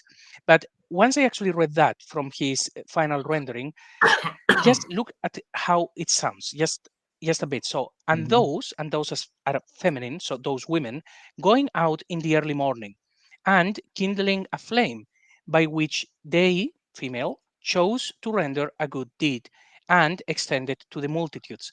So I don't know if he got this right. Maybe some words are from a different language, but I was reading that and it made me feel maybe the original story was about Mary Magdalene going to the tomb on the third day. And of course, you cannot have that in the Quran, so you have to make up words. She was supposed to go there with perfumes and flowers, but you see what I'm talking about, that maybe the story that was there was very Christian, and it ends up being all about horses and hooves and things like that. And I don't care how you want to translate it. It's still silly 5 verses without point. Yeah, much of this, maybe we get answers with the Qira'at, because the different readings from Shadi Nasser, they might actually have some answers, and that's something I'm exploring actually quite a bit these days. So anyway, I thought this was a good example to show how this professor, just by changing a couple of dots here and there, you can actually see them, hopefully. So this one he removes, and then he adds it one here, and so on. Very small changes, and it starts to be directionally in the direction of something that might make sense from a Christological point of view, which makes me think, if scholars, they stop reading Mohammed and Makkah into every verse, and they thought, hang on a minute, could this be Christian? I think they would figure all of this out in no time at all. Maybe. But don't forget, it's a clear Quran. Very clear, like mud. Clear Arabic, exactly. It shows us the distance. Easy to understand. Easy to understand. If I could not understand a jack about these 5 verses, I do not know who can understand them, but that's okay. We've been joined by superstar, the rock star, Adam Seeker himself has joined us. Hello, Adam. Hello, everyone. This is your favorite Murt. How Man, are this you? is this is so beautiful, brother. What you guys are doing. I was just watching it, and I was like, man, what a panel here. What a panel here. Yeah, I'm Mal just a was here, small. but he had to leave as well, unfortunately. Bad weather on his signal.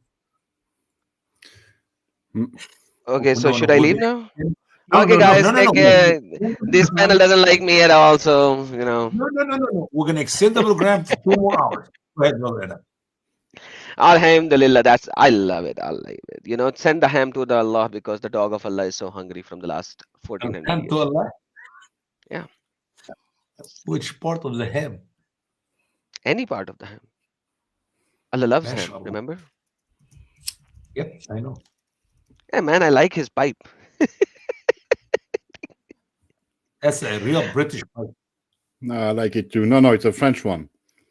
As a French? Oh, I saw it as a British. So I remember, Usama, your first translation where your editor removed the word from Surah Ikhlas, Allah is one off, and he thought Oh, that you man. actually did a I was typo. so mad. I was so mad. Because they're good English editors. They're trying to help Allah. I said, no, don't do that. It's Allah is one of, and they make it Allah is one. Yeah. You know, here's a question for you guys, because you speak the Arabic, and you just raised something about charging steeds, right? About horses. This is a hadith. This is Sunan Abu Dawood, okay? Hadith 3881. And it says, I heard the Messenger of Allah saying, do not kill your children secretly for the milk with which a child is suckled while his mother is pregnant overtakes the horseman and throws him from his horse. Maybe you've got another horse mistranslation going on here. Can you go up a little bit more? Up a little bit more, brother? That's it. Okay. لا تقتلوا أولادكم سرا. I have to make it short because the stuff in the bottom comes. لا تقتلوا أولادكم سرا فإن الغيل يدرك الفارس فيدعصه عصره بعد عصره عن فرسه. I never heard of that hadith before, man. Have you, Adam? It is bizarre. Don't kill your children secretly for the milk, because I they am will struck. overtake the horse. What? Is it just me? I'm not understanding the English. Yeah. But I don't know what is the Same milk here. here. There's no milk in the Arabic.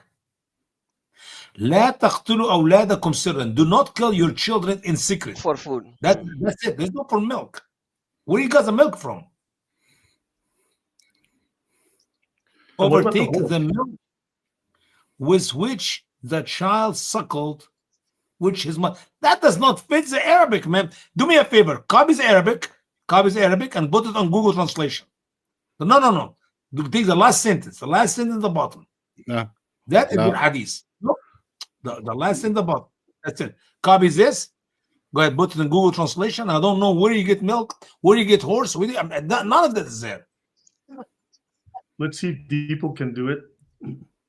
Guess not. German, oh my God, what is it doing? Tötet eure Kinder nicht heimlich. Heimlich, denn der Feind wird den Reiter einholen und ihn von seinem Pferd stürzen.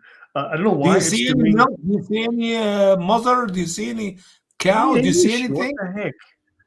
What the heck? Okay, I'm going to Google Translate. Sorry about that. Come on, brother. I mean, we have to do it right. Well, the treacherous one will catch up with the rider. The treacherous one.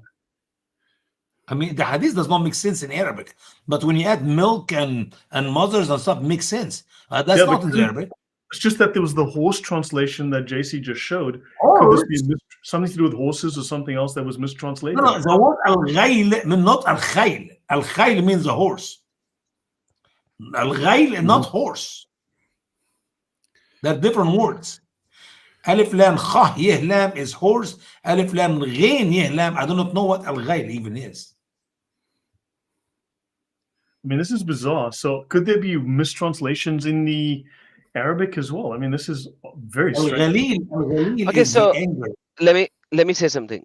Google translators, when you have the kasra, shadda, gamma, kasra on the things, it will use the website of the translator. So go somewhere else for the Okay, translation. DeepL doesn't do it. Let's try Microsoft Translator, which is often better. I took the word al-ghayl by itself and it have no meaning in the Arabic. Imagine that was me. So they're making up meaning to make Muhammad look good. Okay, this is better. Let me see what you have. For certainly the guilt will overtake the rider and cause him to fall from the horse. Okay. Still doesn't quite make sense, but it's a little more sensible. So the guilt of you killing the child will.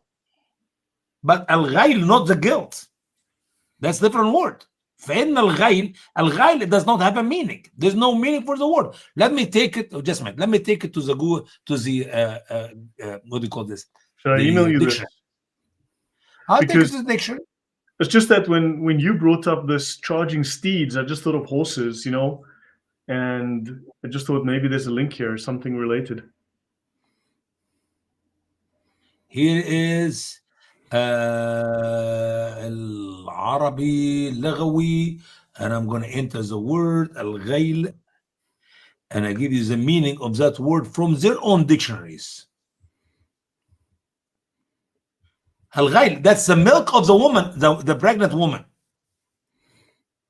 So this is the milk. How can a pregnant woman has milk? Milk comes after delivery, not before. I'm telling you, it says here الغيل بفتح فسكون مصدر غال جمع غيال وغيول لبن المرأة الحامل. It is the milk of the pregnant woman. Like, how does the pregnant woman give milk? I know. That's good luck. A pregnant woman who is already with a child. And then another one here. Another one here. No, it's like pregnant, not So the first one. You make the girl give birth, and within 1 year you make her go pregnant again. Here it is. Here it is. Here it is. It is the milk that the woman gave to her child while she's pregnant with another child. Ah, okay. So she was having a baby, and after the baby is born, she got pregnant again while she's still breastfeeding her first baby. Oh wow! Al-Ghail also is the valley which in it is water. Al-Ghail also is the place for the lion. Al-Ghail also is lots of trees. Trees. I'm not going to even waste my time and your time, because when you go to the dictionary, you find that the word can have all the meaning of every other word in planet Earth. Like, remember this, Adam. We did this together. Al-Mani. Just a minute, guys. Al-Mani is little water. Okay? Little water. Talk about the sperm. Man's sperm is mani. But it also could mean lots of water, like lots the ocean. Like the ocean. Could this be a mechanism or method of confusion that they are using? I call it something about how they try to confuse things? Sorry? Trust me, it's stupidity. They make meaning for words. What I understood from this, and like money is now commonly used for the semen of a man, which is like a small amount of water. But what I have understood from this is, when the ahadith were being stated, so-called, or when the Quran was being written, so-called, or stated, so-called, Arabic was not an evolved language, and it had so many foreign words. So by the time it was being written, or by the time the tafsir writers were writing the tafsir of it, there was an evolution of Arabic language. So now you have certain language and you have certain words. Yet these early words which were there, they don't know how to interpret it, because that language, which is a mixture of languages when the language was not even evolved, is still there. So those words, nobody knows what the meaning is. So it might be a Persian word, it might be a Northern Aramaic word, it might be something else. So they don't know what is it. So now they have such contradictory meanings for these, like money in Urdu, because we Urdu is a mixture of language as well. Urdu is a mixture of Arabic, Hindi, Persian, and Punjabi. So it's also a mixture of language, and Persian as well. So we took certain words from Arabic as is. So when you take it money, it's always semen of a man, no matter what.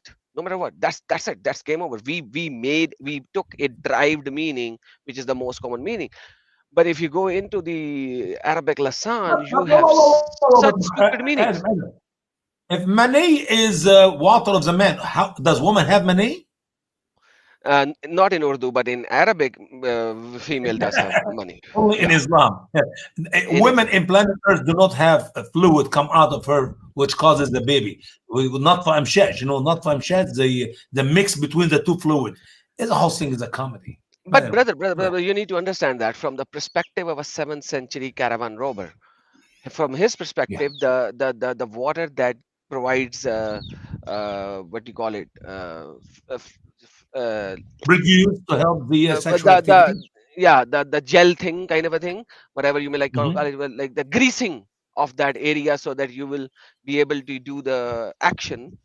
So according to him, something is coming out, right? So for him, that creates the baby. So you need to look at it from the perspective of a 7th century caravan robber who doesn't have any knowledge whatsoever. He did not have a microscope to see the eggs, not the flow, but the eggs. But that's okay.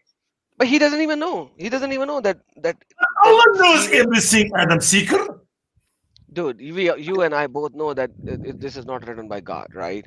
So, but like at the end of the day, you think about it from a 7th century caravan robber's perspective, that whoever water comes out first, the child will resemble that. So what is happening is he is thinking, okay, man needs to come out later, female needs to come out earlier, and so that male child will be brought up, right? So that's like a very common fleshly fantasy that every time you actually do it with your better half, you will always delayed, and you be the rocker, you'll be the man. Yeah, man, I made her, Otherwise, you're gonna have a bunch of girls, and good luck to have a boy. Mashallah. Yeah, so that's the problem with this. Like this whole ideology is man-made. Yeah, but besides that, I mean, how do you take words and get them so wrong where they could be completely something different? I mean, this is not a clear book. I mean, this is clearly human error. All what you need to do is change a dot. You see what the scholar did in front of you? Al-adiyat, he made it al-ghadiyat. Dibahan, he made it sabahan. The dibahan doesn't have a meaning. Sabahan, I know, it's in the morning. Okay, but what does the bahan mean? I looked it up. I don't have a meaning for it. So then, could this have? I mean, is this all just error? Or is it also deliberate for confusion? Because I mean, what JC showed us here, it's just. I mean, someone's trying to cover up something, right? Besides just being I don't stupid, think so. incompetent. Yeah. I would disagree over here. It's not that. It's that someone who made it Sabahan instead of Sabahan, he in his area there was another predominant language, and in that predominant language that word might have had a meaning at that particular Oh, time when he was doing it. And he was like, okay, I need to put a dot. Where should I put a dot? Because when you have just the radam and now you have to put the dot, you can only this put has the to dot be. in the location where you think it will create a better word. And in your dictionary, if that word has a meaning, you will put the dot there where it will create a meaning for you, because you in your area knows that language. Yeah, you got a point, Adam. But why use sabahan in verse 3, not in verse 1? Okay, you kicked me out of it. Go to verse 3 down. فالمغيرات صباحا. See, he used the word sabahan, not dibahan. Then he knew that is also a word, so he created that word as well. But like for him, the first word had some meaning as well. That's what I'm saying. None of these Arabic words letters were done in Saudi Arabia. In Baghdad, the vowelization and the sound developed in Baghdad 7th century onwards. And that is what we were told. Where is the first manuscript? Because I have manuscript till the 8th century which doesn't have the dots. So that is what we have been It told. has to be over the 8th century, maybe late 8th century, early 9th century, but no way in 7th century. I don't believe so. Yeah, because We because did that's not that's have that's the. what we have Well, I been mean, told. no. I'm not saying finished. I'm saying begun. Begun. Oh, yeah. Okay, where is at least one manuscript with complete dots of that type? Because people don't realize, like, for instance, if you look at early Bibles, those translations took hundreds of years. I mean, we think today we do a translation, we finish next week. But these jobs took decades, if not centuries. Yeah. So, 200-300 years is not unusual, No, I understand what your point is, but the base thing is that where is the earliest manuscript of this guy? I forgot the name of this guy. Give me the name. I forgot the name. Who created the Under the first dots? Abbasids. There's a It could name. be under the Abbasids. I don't have the details, but Okay, we can. there's a I can name try with to look that. up. I did that in my channel, but I don't have a single page of that guy. So it's And okay. you don't have it. So if you don't have it, then it is a redacted story, because after that you have manuscript up to a 9th century where there are no dots. Like look at the Blue Quran, it doesn't have dots. That's a 9th century manuscript. Why? Yeah. So you're telling me for 200 years the dot was there and yet Blue Quran is without dots? No, that's a problem. Yeah, that's a problem. I don't have an answer, but that's a problem. That's interesting. And if I play with couple dots in one page, I can make a different story from the same page. Exactly. And this is there in Hafs and versions very easily when you see Noghfer, Yoghfer, and so many of like that. So this Blue Quran is a late 9th century Quran. Okay, so let me give you the link. There you go. Where do I send the link? Where's the private chat? This is the On the private chat. chat, top right, top right. Okay. Actually, if I may, just to address what Can you Usama open has the said. link? Sure. So, Usama, what you have just said, I totally agree with that. When you just change some dots, then it will tell a different story. And what I think is that people need is to stop reading Mohammed and the Hijaz into the story and thinking, okay, could this be something very Christian, New Testament, Old Testament, and then try again? I think that is what would unlock the options that will make things make sense. But when we're trying to say, okay, so Muhammad is here in Mecca doing these things, how do I put the dots? It's like, yeah, you're never going to figure it out because he's not Muhammad in Mecca. But if we think Christology, maybe like this, we get some answers. Maybe. Yep, could be. Scroll down Everything a is little. possible. Scroll down a little. This is the 9th century Quran. Where are the dots? Look at the Razm. It's just Razm. So if you have created dots in the 7th century, late 7th century or 8th century, why do we have a late 9th century manuscript without dots? So you're talking about 150 years, man. You said that it took translation. Now you're talking about translation versus putting the rasm proper. So you are not we are not even translating right now. We are just putting the rasm in a proper Fair place. enough. Fair enough. I might have an answer to your question, Adam. Why is there no dots there? Because I think it was done out of respect for the material, the first material out of which the Quran has been collected, edited, and copied. The Quran comes from notes that were written without dots, even though dots already existed in the 7th century, because it was not meant to be written. It was not a book per se. It was not a revelation, of course. There were makeshift notes, instruction notes, and they were not meant to be edited as a book. But that's what you think. Otherwise, they would have used the dots that were available at the time. If you look at the earliest papyri in Arabic, the one that were written in Egypt around 640, there are dots and diacriticals on them, which mean they were already in use at the time. So, if the Quran is written without dots and diacriticals, it's on purpose. It was made on purpose because there were no dots on the very first material, on the very first notes.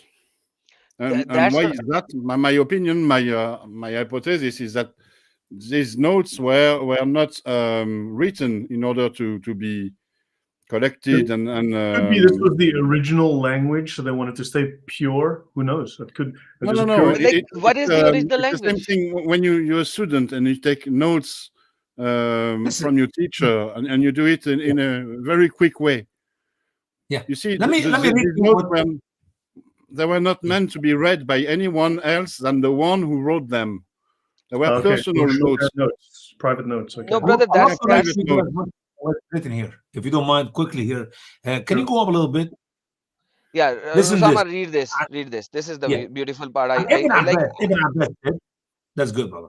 And Ibn Abbas said, إنه كان يقرأ. He used to read it. أفلم يتبين. Have he do not discover or what do you call this? Examine or يعني أفلم ييأس, which he meant did he never give up? ويقول كتبها الكاتب وهو ناعس. The writer wrote it while he was asleep. Hello, is it يتبين أم ييأس؟ يتبين means يبحث, يعني يدقق في you examine, you investigate. ييأس, given up. Two different words. But the good excuse given by Ibn Abbas that the guy who wrote it, he was writing it while he was sleeping. You know, have you ever drive and sleep? So why did I bring this up? Usama, listen, I brought this up for a reason. So here Ibn Abbas is saying that in Surah Ra'd, chapter number 13, verse number 31. Chapter number 13, verse number 31. It says currently, in the current Quran, it says, Afalam yayyasi. All right. So it is usually translated as they know, okay, or you know. Okay, you can open Surah Ra'd, chapter number 13, verse number 31. Afalam yayyasi. Ibn Abbas, in the Qira of the Ibn Abbas, he said that actually Muhammad said yatabayyani. Okay. No, you say backward. Yatabayyan mean to examine. Yayas means give up. Yeah, but the one we have in the Hafs, which I haven't opened, Yayas means give up. Now the problem with this is, if there was a razm at that particular time, this mistake would never have happened. You need to understand that, right?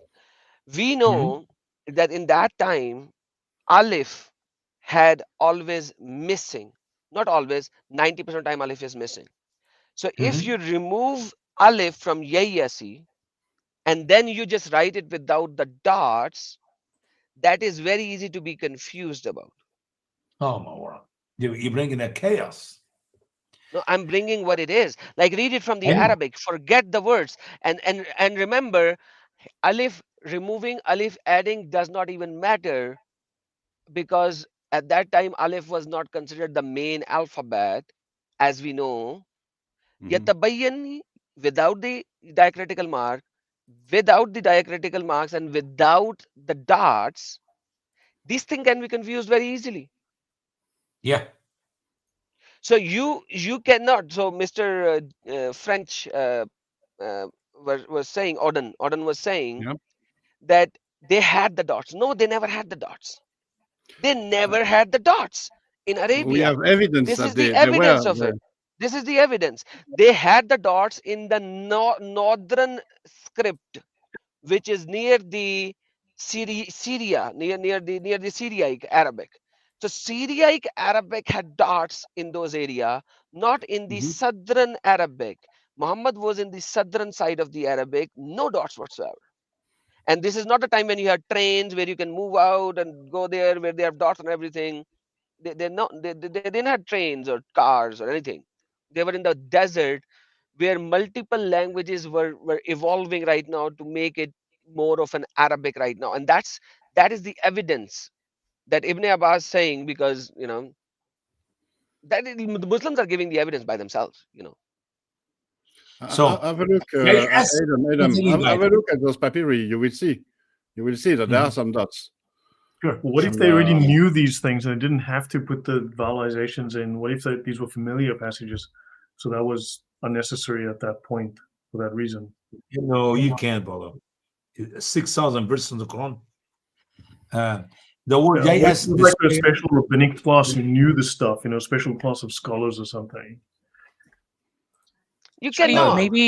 Maybe it would be beneficial at one point to do a session where we all gather around and talk about different manuscripts, Kirat, and all of that stuff, because it's a fascinating subject, and I think we might actually benefit from discussing everything that we know about that very, very interesting stuff.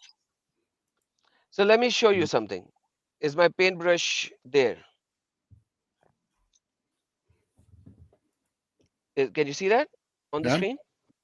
Okay, this first letter, Usama, what is it without the dot? It could be 5. It could be B, T, Nun, Th, Ye. Exactly. Perfect. So basically it can be Nun if I put a dot here. It can be Ya if I put 2 dots here. It can be Ta, if I do on the top. Or Ba, right? 1 on the bottom. 1 dot on the bottom. 1 on the bottom, it can be Ba. Yeah. So you're talking about 5 different letters in the same thing. So, and then if you do this Swa, then you have like Swa, 2 Swa, or wow. I mean, so the standardization of the Quran only happened, I think, by the 10th century, according to my notes here. So, which means it wasn't necessarily widespread. It was maybe completed, but not yet transmitted everywhere. That would take another couple of centuries. And then widespread Qurans were area-wise. So one area had Hafs, one area had Warsh, one area had Qalun, one area has Naseh, one area has Ibn Kasir, and so on and so forth. Yeah, so Baghdad may have had a completed Quran, but that Quran had to be copied and then transported to wherever in the empire. So that could have taken a long time. Brother Lloyd, here's the fact. You do not need Quran to have Muslims. You do not need to know Islam to have Muslims. All what you need is a sword and a man to rape a woman. If you got a sword and you kill some men, the wives are Muslims. And if you rape them, the children are Muslims. And that's how Islam spread in 87% of the Muslim world for people who do not speak Arabic. With or without the dots. When Islam came to Egypt, did they brought the Quran with them in Egypt? No.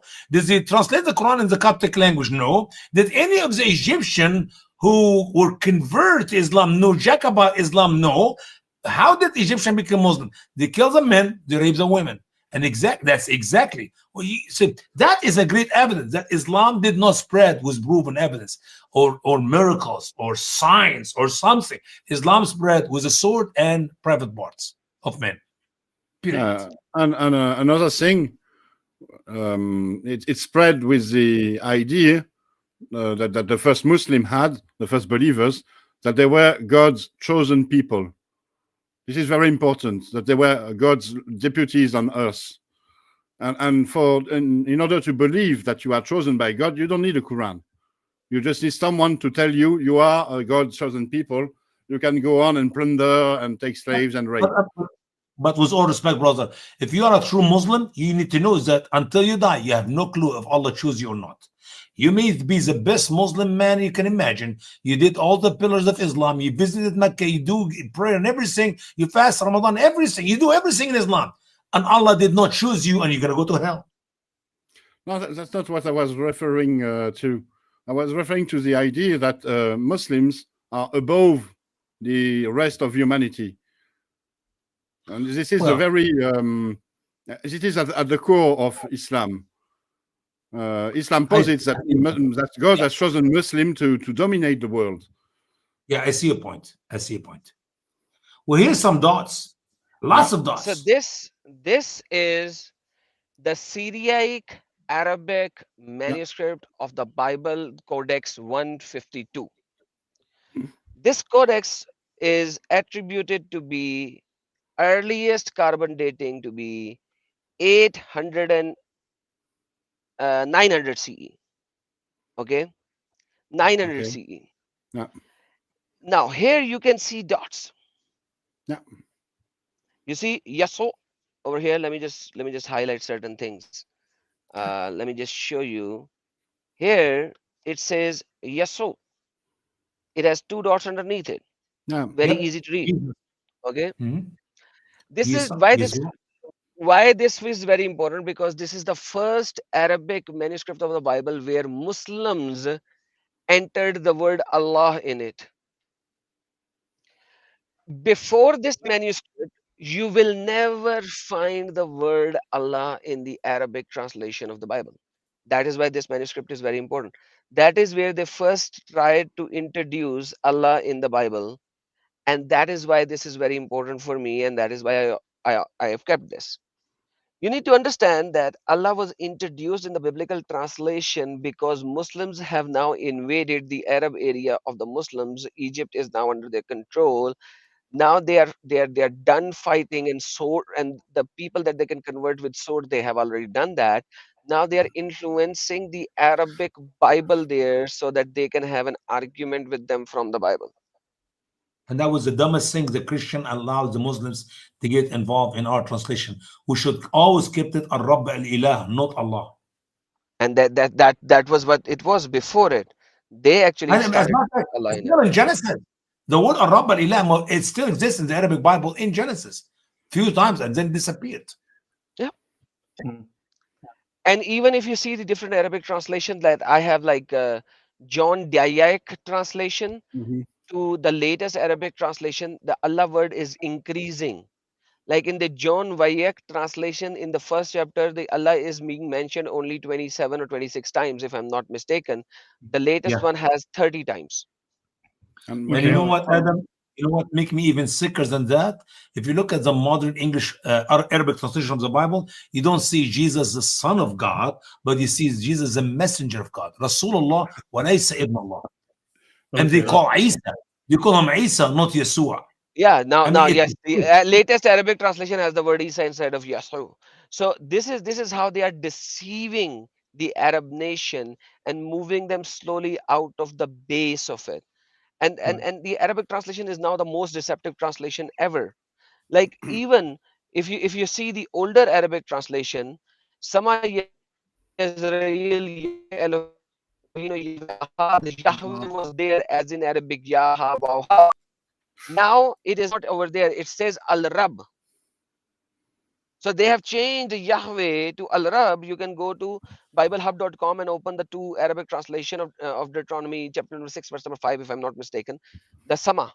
You will see they have changed the translation from Yahweh to Arab. So this could also have happened in the past. I mean, So JC, Is does that this right in front add of you? to your material? Does this add to your thoughts? Yes, certainly. This is exactly what they have done with their own book. So the book actually used to be all about Jesus, and then all of a sudden it's all about Allah and Muhammad. It doesn't surprise me at all to see that they would do that with the Bible, even to this day, because it is the same mentality. The only thing that has been perfectly preserved in Islam is the mentality of the Saracens. 1400 years of what it is actually true. So if you see Dawagandist, the sort of things that they do and they say, and it's all lies, roll that back 1400 years and you know who the original guys were. They So the took same things, they process lied is about everything. ongoing today. Um, So we're seeing it live in real time, and which means it's an established process. That's the nature of cults, by the way. When you have cults, how do you know cults from true faith? If you have change, continuing change, it's a great evidence it's not from God. It's cult. And Lloyd, probably you are the best person to understand this because you understand Sharia better than anybody else. I think Sharia is very much compatible with all of these deceitful tactics that we see. I mean, look, there's a statement by one scholar where some guy tells a lie, and then they take him to task afterwards, and he says, no, I didn't lie about Muhammad. I lied for Muhammad. yeah. And that is allowed in Islam. Like, you know, the lying part, you have a full presentation. For lying for Muhammad is actually gives you good virtues. It's Muhammad said that in the hadith. You can lie on my behalf by saying something nice about me. I said, when in reality he never said. To bring people to good faith, Deenul Haq, supposedly, you can lie. Mhm. And Lloyd, you have a full-fledged presentation on that, man. I've used your presentation so many times. Yeah. Yeah, and you said you've been It's, using the books now. You're using the book like Ihya Ulumuddin Yeah. or other books as well. Yeah, I've been using all of the books, Sunnah, Hadith, so I have collected all the evidences from Okay. the books now of your presentation and all the articles now. Yeah, Give me a Tawhidi second. Islam just came on, and I just timed them out for 10 minutes. So, yeah. So should we go like another 15 minutes or so and then call it a day? Because it's over a couple of Yeah. hours already. Yeah. Why do you have to sleep? I have to eat. There's that. Oh, Because, in Africa, people didn't eat a whole lot. In fact, I mean, Africans survive on $1 a day. And that's why when they offered me $2 a day here at this job in Poland, I took it. So, so basically, it's just a luxury to not be in Africa anymore. Amen. Back to you, JC. Well, based on what we have discussed now, we see all of these things. There was no oral tradition. They put dots wherever they wanted. And also they lied about absolutely everything. It shouldn't surprise anyone that we have discussed all of these things which have nothing to do with Islam. So as a very quick summary, we've seen stories in previous shows that have nothing to do with Muhammad, like Surah 17, verse 1, the night of Al-Qadr, and the moon split. There is no Muhammad in any of those. They made it into Muhammad. Then Jesus dying and resurrecting. Again, those things are in the book, then they deny it. We see in the Quran repeatedly that it says that those who follow Jesus will be the successful. That is denied. The messenger, the Ummi prophet, that is Jesus, not Muhammad. Jesus is called the Word. This one is just like one of the big ones. Two things to see that this book was very Christian or Christian-ish, and it had nothing to do with Muhammad. It calls Jesus the Word of God, as we've discussed before, and the very final line here, which you cannot see because there is the banner, it simply reads, the Quran mentions the Holy Spirit. It should really be that simple. The Quran talks about the Holy Spirit in a book that keeps talking about Jesus as the Messiah. Of course, this was Christian-ish. The invention of Jibril being the Holy Spirit, that happens later. All of this deception that we've discussed a few minutes ago, this has happened from day one about their book. How can we not expect that in the tafsirs and everything else? We've seen Shekinah. There are verses where they're about Jesus, and then they have put Mohammed into those verses, and he's not there. We've seen some of those and things that we haven't discussed, but I think, like Adam probably mentions this one quite a bit, Christian apologies like this, because Allah prays, which is, Very, very cool. And well, no intercession in Islam. I've just done actually a session. There is a lot of intercession in Islam in the Quran saying that it is Jesus. And we've seen that the translators twist the meaning. This is what the Quran is. It has nothing to do with a guy walking in the Hijaz saying, let me tell you why I am the last prophet. None of those things are there. This book tells a different story, and they've lied about every single aspect of it. And this is just a quick summary of some of the stuff we've seen so far. Maybe we should not. I mean, you can say lie, but so many of the Muslims I know personally who are deceived believe in a lie to be a truth because they've been taught as it is a truth. Yeah. No, it's mostly it's a deception. Yeah. And if they disagree, there are repercussions, very big ones. So that is a sign of a cult.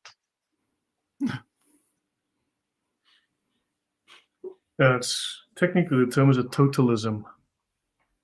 Yeah. So I mean, you've got totalitarian oppression, but you also have it's imposed via government, which is totalitarianism, but then you also have a horizontal social pressure called totalism. So it works both top down as well as horizontally. It's actually quite an interesting design, very effective design. This is what is at play in every, for example, in the communist regimes. There was something coming from the top, and also social pressure, coercion. Yeah, no, for sure. Yeah, but there's one other thing that comes to mind when you look at this synthesis. Is all of this is evidence for the fabrication of the character of the Prophet of Islam. It means because they had to do this, because they had to twist the text and invent all these interpretations. It means that at the beginning there was no Prophet of Islam, since they had to invent all of this. But also look at today. This is evident. But today they're dismissing John of Damascus as, oh, he was a crank, he made stuff up. Because we know Islam is exactly like this, therefore John of Damascus is wrong. What if John of Damascus is right and modern Islamic narrative is false? Right. To me, John of Damascus, the thing I like the most is all of the things that he doesn't talk about. He doesn't talk about the wives of the prophet, the conquest, the caliphates, the death. That is something that John of Damascus would certainly discuss. Like, so this guy got poisoned. There is no details about Mohammed that are discussed. And I think Mel mentioned that they are thinking that the accounts of John of Damascus, they're actually later. They're not his, they're from a century later. But still, you would expect that account to say a lot about Mohammed, and it doesn't say anything except for the Even story worse of if it's Zayd. a century later, because you'd think it'd be more established. But they're trying to get rid of John of Damascus now as a crank, as a fraud. Well, unless they get rid of the Quran, we're still finding that there is no Mohammed in the book either. So, GG. GG, exactly.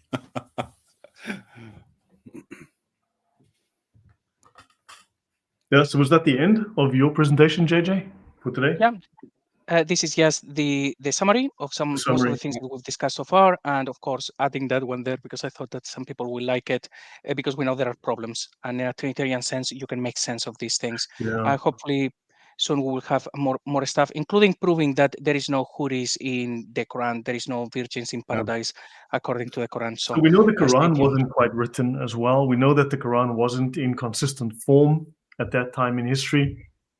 So there's more to unpack here. There's a lot of history to unpack as well. You know, what happened in Baghdad may not have been replicated elsewhere. So different regions, there would have been competing stories, different versions of the Quran, some with dots, some without dots, some being misinterpreted. There was different languages, readers in different languages who didn't read Arabic. You had Jews translating Jewish stuff into Arabic. So there was a lot more going on that still needs to be unpacked as well and fitted into the whole story. Yeah, it also shows how huge the process was. It took centuries. Hundreds of people, of traditionists and scribes worked on this.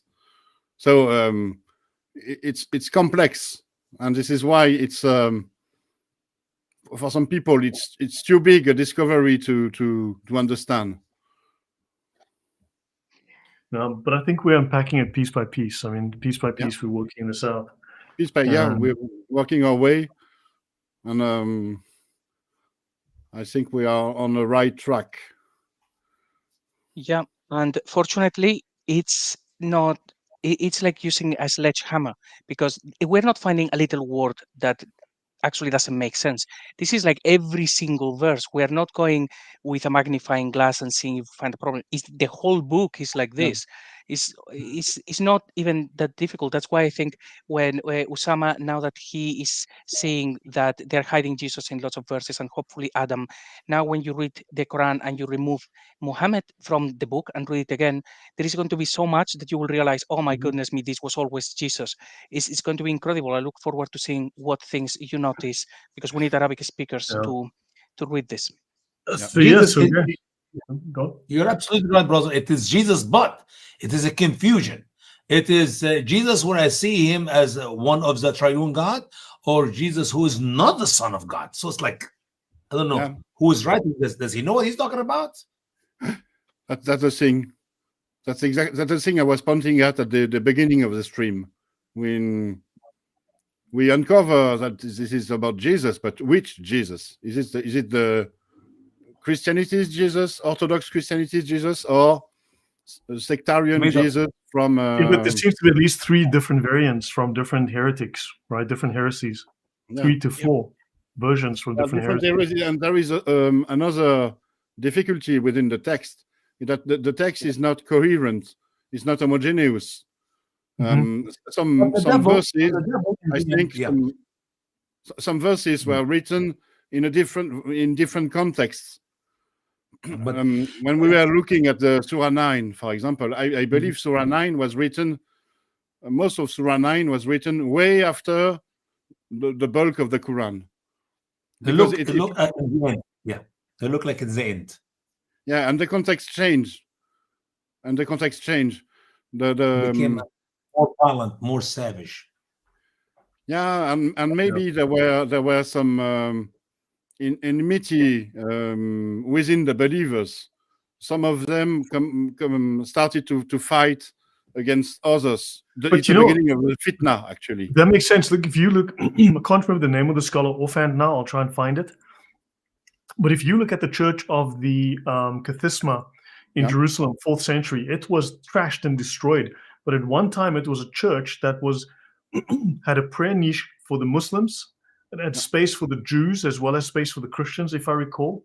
So this was an ecumenical church in Jerusalem, right, where all of these faiths prayed, and there was an effort to unite everyone under one banner, and then eventually they split off, and the Muslims formed their own identity. So there was an ecumenical effort at one point that eventually broke. Fred Donner, he speaks about this, and I've confirmed some of that as well. I've covered some of that. Actually, I think the Kathisma church, it's an octagon with a rock in the middle, in the center of it. And it was the model for the Dome of the Rock. He's copied from it. Yeah, exactly. It's modeled on the Kathisma. At the time, it became a mosque. So it was not a church anymore. It was a mosque, because you cannot have ecumenical churches do not exist. Either you have a church or you have a mosque. You cannot have both. Yeah, but this was a church. And what's very interesting is that there come a time when the Muslims themselves destroyed their own mosque. This Kathisma mosque was destroyed by Muslims. And why is it so?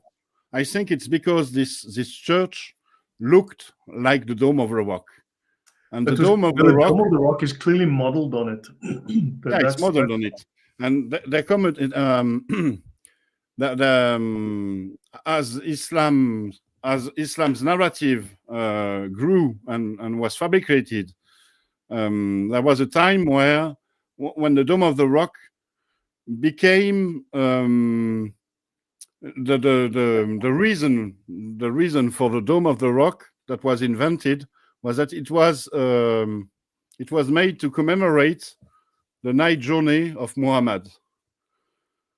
And when you put first when you put forth that the Dome of the Rock refers to Muhammad's night journey, you cannot have another mosque very similar to it, the Katisma Mosque, which is just a regular mosque, because you cannot have both. Otherwise, it would ruin the meaning you want to put on the Dome of the Rock. And I think it is why the Katisma Mosque had to be destroyed by Muslims in order to preserve the birthing narrative of Islam.